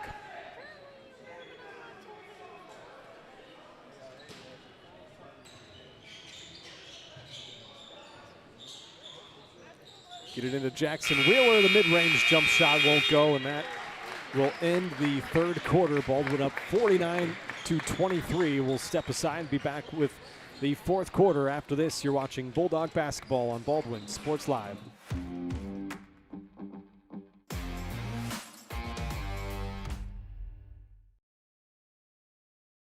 Kelly Neufeld and his team at Farm Bureau Financial Services are there to help you prepare for the unexpected and protect your future. With customized insurance plans and comprehensive financial planning, Kelly and his team will help increase your confidence in your overall financial well-being. Come meet the team at their new office in downtown Baldwin City at 714 8th Street or give them a call at 785-594-1055 to set up a meeting with Kelly Neufeld at Farm Bureau Financial Services in Baldwin City. It's your future. Let's protect it. At Fort Scott Community College, we understand that a scary part of figuring out your future isn't only answering the question, what should I do, but where do I belong? Maybe you belong here, studying animal science or learning about farm and ranch management. Maybe you belong here as part of Hounds Hoops on the hardwood. I don't know where you've been or where you're headed, but I know we're saving a spot for you because you belong at Fort Scott Community College.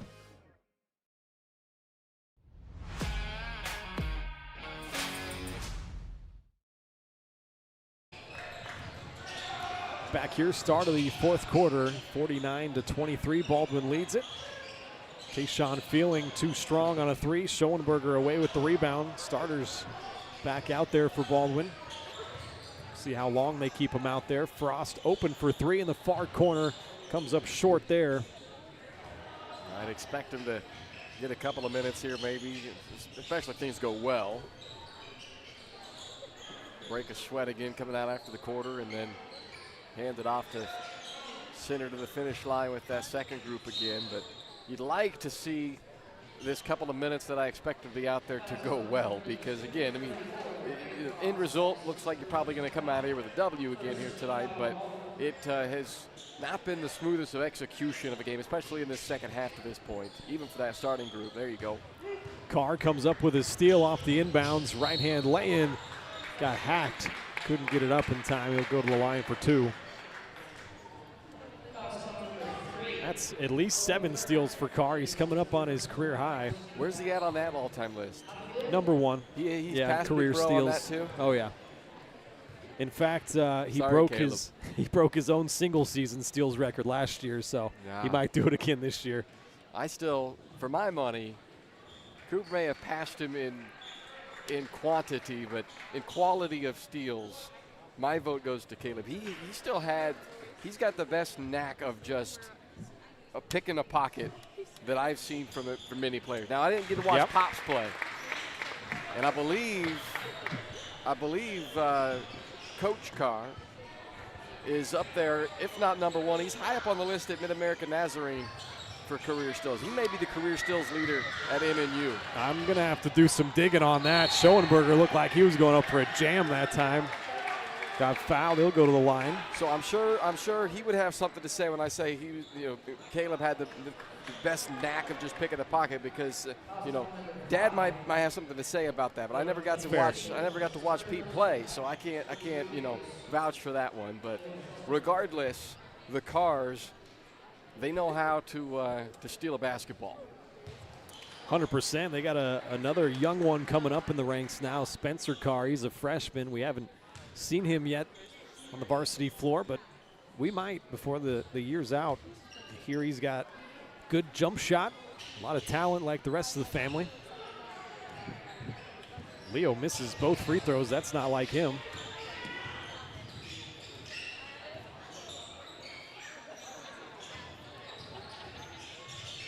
Kobe Kirk trying to get into the lane, working against Carr. That's a tough fadeaway shot, no good. Kirk does get it back. It's into the lane once again, working on Cooper. Nice little flip pass that time, and Karsten Vos lays it in, plus the foul.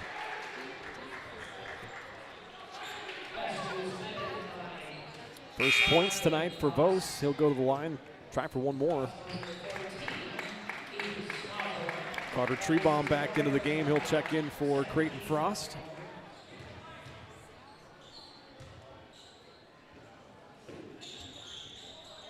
Vos no good at the line. Collum clears the rebound.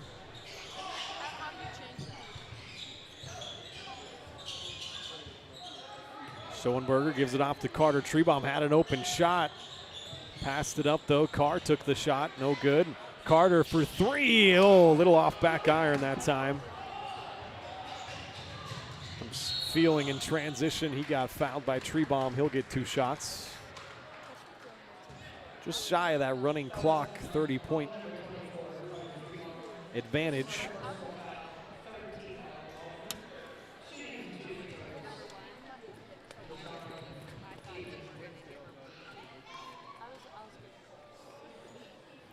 Feeling's first trip to the line tonight, misses the first.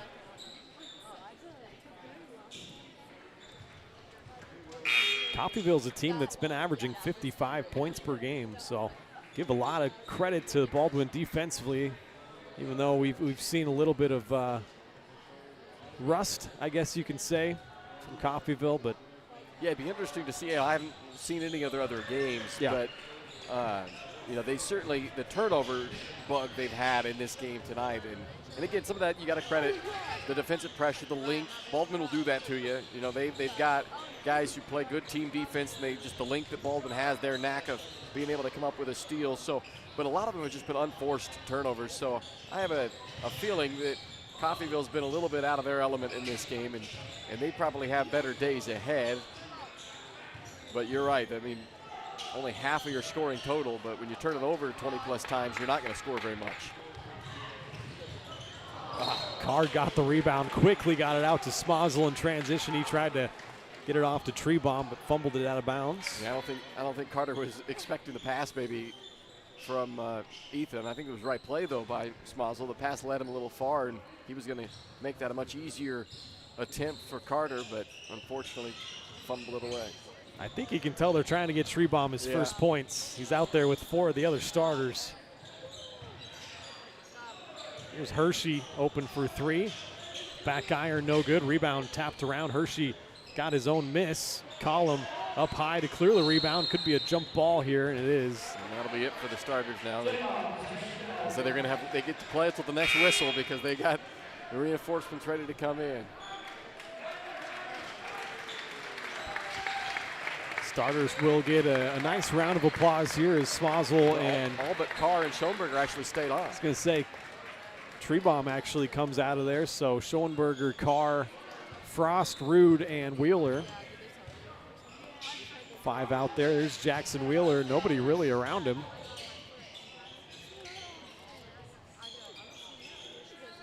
Leo's going to take a 3 from the left wing, and he knocks it down. His second triple of the night, the 3rd for Baldwin.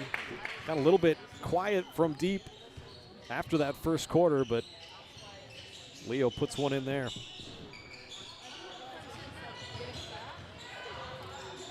Austin still playing hard. Nice move that time. Couldn't finish it.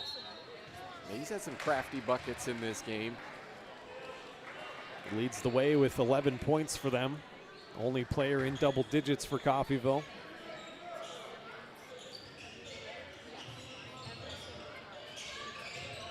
Off the inbounds, Kirk gets it into Feeling. Back to Kirk, working on Jackson Rude. Does a nice job staying in front. Stevens kicks it out to Austin. He'll try a 3. That's no good. Rebound was tapped out by Wheeler. Will stay here. Wheeler wanted an over the back call.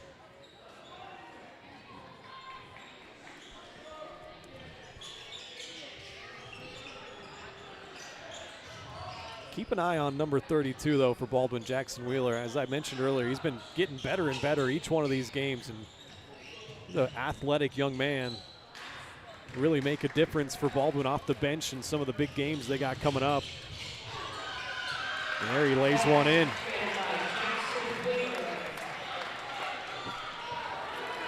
Four points, couple of rebounds tonight from Jackson Wheeler. Timeout taken by Coffeyville. They'll have 2 left. We'll step aside with them. We'll be back in 30 seconds here on Baldwin Sports Live. At Fort Scott Community College, we understand that a scary part of figuring out your future isn't only answering the question, what should I do, but where do I belong? Maybe you belong here, studying animal science or learning about farm and ranch management. Maybe you belong here as part of Helms Hoops on the hardwood. I don't know where you've been or where you're headed, but I know we're saving a spot for you because you belong at Fort Scott Community College.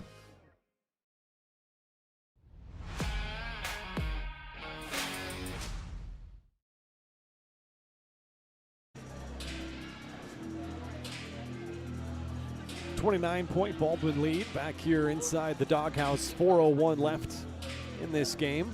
It's been a big night once again for Cooper Carr. He's got 17 points, 6 rebounds. I got him at 4 assists and 7 steals. Schoenberger's also had a nice game, couple of threes, 15 points, 7 rebounds. Collum, 8 points, 3 rebounds. A lot of guys with a lot of steals. But when the other team has turned it over 26 times, that's generally be the case. Yeah, there's going to be a few for the taking out there. Coffeyville has it out of the timeout. Kirk, nice little floater there for his first 2 points. And to Coffeyville's credit, they've been much better in the second half. They have cut down on those turnovers. Of those 26, they had 20 of those in the first half. Yeah. So they've cut down on those turnovers a little bit in the second half. They've made a few more shots. You know, a large percentage of that third quarter, or at least about half it, they were going up against the second team for Baldwin as well. So, you know, that plays a factor. And Baldwin probably not playing with quite as much intensity on the defensive side as well when you lead the game by 30. But all in all, the second half has been better, but I don't think either team is going to come away, you know, feeling like roses on how they've executed in this game. True. Nice pass from Carr to Jackson Root. He splits through the lane and lays it in with the right hand. That was nice execution, though. Good finish there by Jackson. Lead back out to 29. Kalen Austin gives it off to Jackson Hershey. Going to try a 3, and he knocks it down. His second triple. He's hit both of the 3s for Coffeyville. Blocking foul here called on Kayshawn Feeling.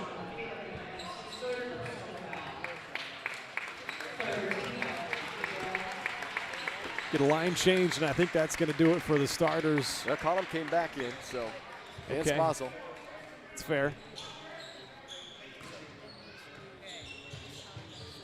Some of this too, you know, you have a chance to not just completely go second unit, but work a few different lineups and stuff that you never know when this situation is going to come later in the season where foul trouble or, you know, knock on wood, an injury has a guy, you know, sidelined for a few minutes in a game or something like that, to where, you know, you just don't know what kind of a lineup you might have to run out there. And so sometimes it's an opportunity to get a look at some different rotations and how some pieces might fit when it gets down to a situation where you might have to go that route, and at least it's not the very first time those guys have been on the floor together.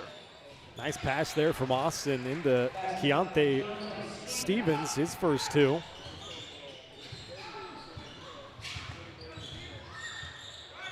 That's a good point, though, Bryce. You can never know foul trouble. Like you said, God forbid an injury, but it kind of reminds me of the state quarterfinal game last year against McPherson, where Cooper Carr fouled out of that game in the fourth quarter, and you saw some guys that, some lineups that you hadn't seen much all year.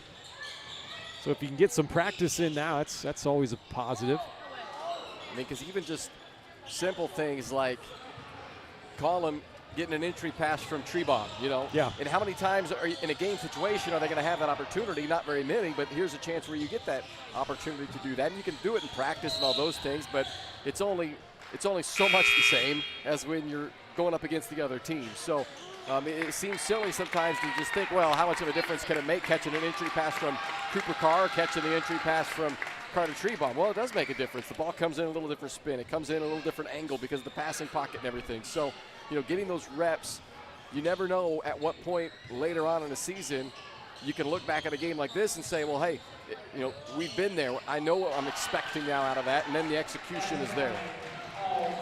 Junior Tucker Flory has checked into the game. That got a little bit of applause from the student section. There's Treebomb, gives it off to Homer Rice. Rice for three, and a rainbow three drops in there.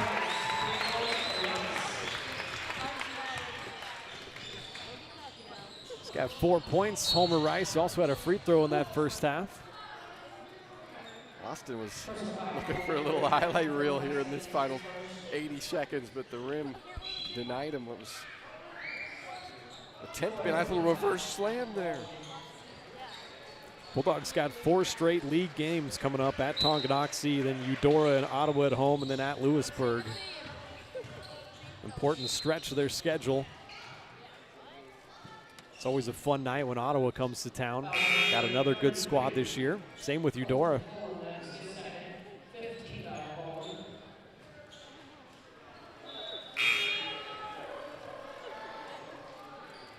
The home road splits in that Ottawa Baldwin series are wild too. Yep. There have been some really, both programs here recently especially have had really good teams, but then there were years even where one or the other was maybe not as up as the other side, but when they go on the road, the other team couldn't win. It's just, that's especially going down there. That has been a bugaboo for Baldwin, is on the road at Ottawa, trying to win down there in that environment and against that squad. And again, a lot of it's because of the quality of opponent. But there's been several times going into that gym where you'd think, oh, on paper this one should be Baldwin. I don't want to say easy because there's never such thing as an easy game, but you'd like their chances, and then they show up and not to happen, and then flip the script when they come here. Those are always fun matchups for sure. Austin made his first free throw here. Second one coming, and that's good too. Leading the way with 13 points for Coffeyville.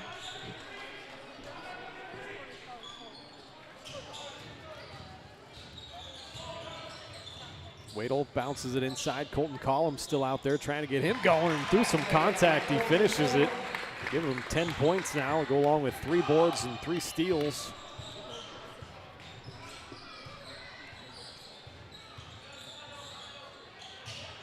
Under a minute to play. Over and back there. 27 turnovers in the game, only 7 in the second half. As Bryce mentioned earlier, they're doing a better job taking care of the ball here in the second half.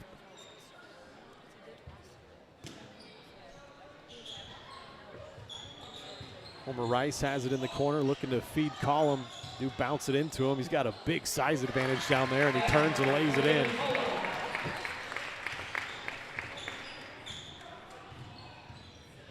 Couple possessions left in this game. Baldwin's going to improve to 5-2 on the year, win their 5th straight game. Coffeyville's going to drop their 3rd in a row and go to 3-5 on the year. Stolen by Tucker Flory out in front of Homer Rice, just a little bit too far out there.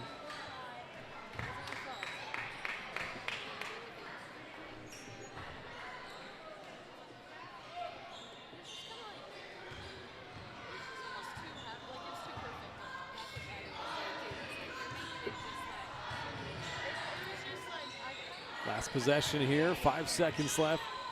Let's see if Coffeyville can get one up. Crawford Davis off the mark. Flory grabs the rebound, and that does it. 64-37, going to be the final score. Baldwin wins it, and they have won 5 in a row now, and they are 5-2. We'll step aside quickly, and then we'll be back with our Hometown Construction post-game show. We'll also hand out our Player of the Game award. This has been Bulldog Basketball, presented by Hayden Outdoors Real Estate.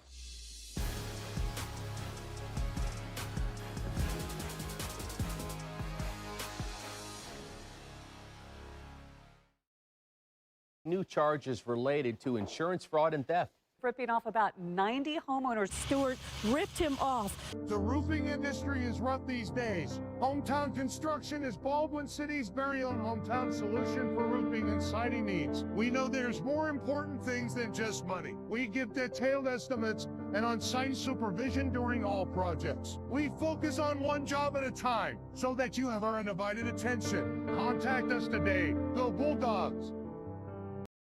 Hayden Outdoors Real Estate has been proudly serving the Midwest since 1976, covering 33 states while producing over $1 billion in annual sales. Shad and Penny Sheldon are some of the top producing brokers from Baldwin, Kansas, selling farms, ranches, rural homes, and recreational real estate throughout Kansas. Their knowledge, passion, and expertise will help make your next real estate transaction an excellent experience. Contact Shad or Penny today by phone at 785-821-2666 or by email at shad@haydenoutdoors.com.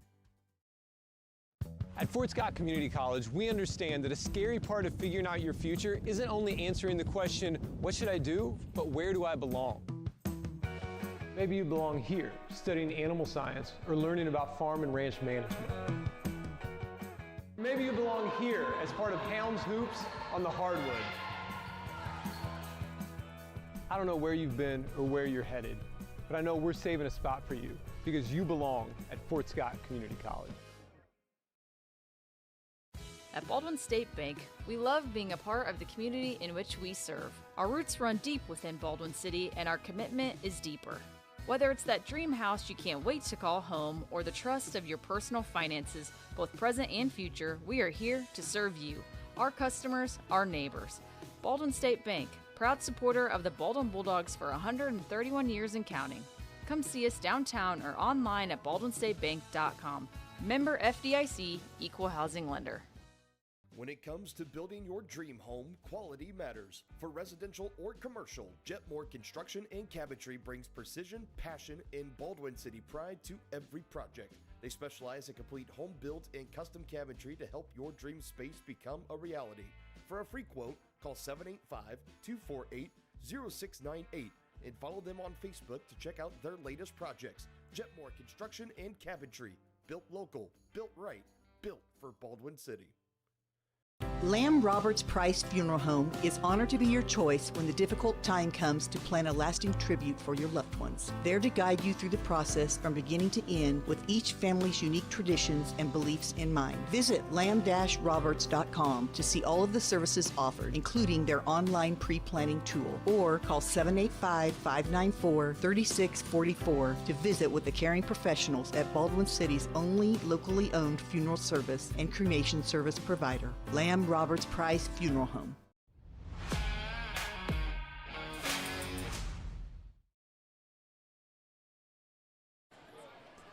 Welcome back here. The boys' game has gone final. Final score 64-37. Baldwin wins their 5th game in a row. Field Kindley drops their 3rd game in a row. It's time now for the post-game show brought to us by Hometown Construction. At Hometown Construction, they're bringing trust back to the roofing and exterior businesses. No more corner cutting, just real craftsmanship and real-world experience for the most lasting results. Call Hometown Construction today for your free estimate and experience the breath of fresh air that they can bring. Hometown Construction, where hometown service meets peace of mind. Time now for our Player of the Game award. A couple of different guys I could have gave it to tonight. Good performance all around for Baldwin, but I think I have to give it to Cooper Carr tonight. He had 17 points. I got him at 5 assists, 6 rebounds, 7 steals, just stuffing the stat sheet once again, as Cooper usually does. So Cooper Carr, our Player of the Game. Brought to you by Farm Bureau Financial Services, Insurance and Investments, Wealth Management, and Financial Planning. Farm Bureau Financial Services is there to help you prepare for the unexpected and protect your future. Call today and set up a meeting with your local Farm Bureau team at 785-594-1055. It's your future. Let's protect it. Let's quickly run down the final numbers here. First for Coffeyville, Kayshawn Feeling, 5 points. Keontae Stevens, 2 points. Kobe Kirk had 2. Karsten Vos also had 2. Jackson Hershey hit a couple of threes. He finished with 11 points. Kalen Austin led the way for Coffeyville with his 13 points. And let's see.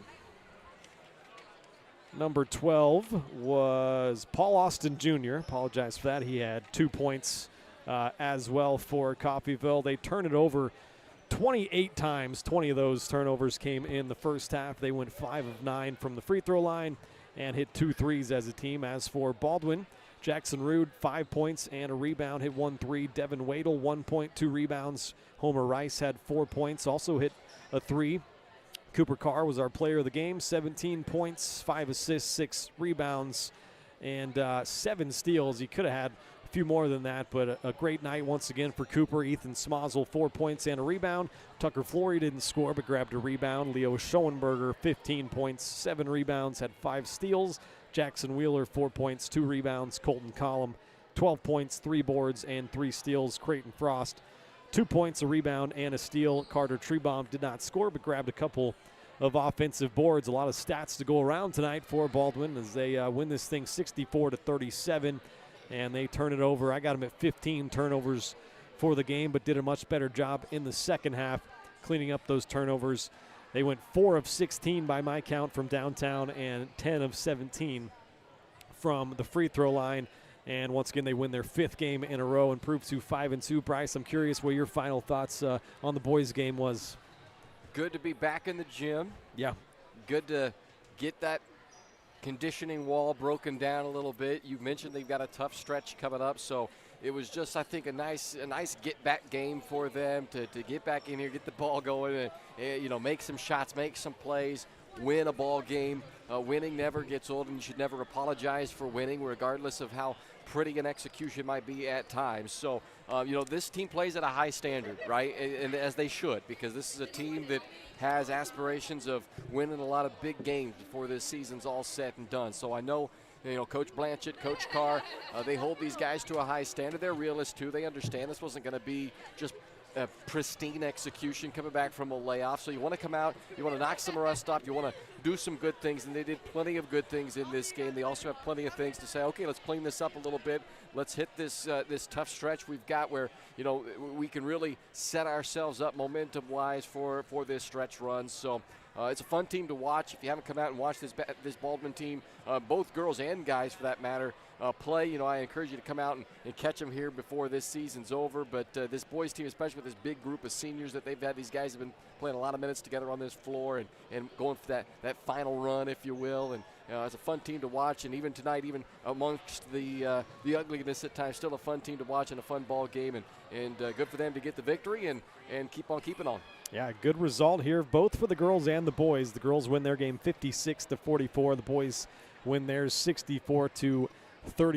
So a fun Saturday afternoon turned to evening here in Baldwin, and a little bit of a reminder, Tuesday, if you want to catch the game, that'll be on our Tonganoxie Sports Live channel as Baldwin heads to Tongi on Tuesday to take on the Chieftains, and they'll be back home next Friday to take on Eudora right here inside the Doghouse. So thank you, Bryce Kessler, for stepping in here. You bet, man. And it's good to be on with you. Absolutely. It's always fun. Ryan Hilmer signing off from Baldwin. Everybody have a great weekend, and we will see you next time on Baldwin Sports Live.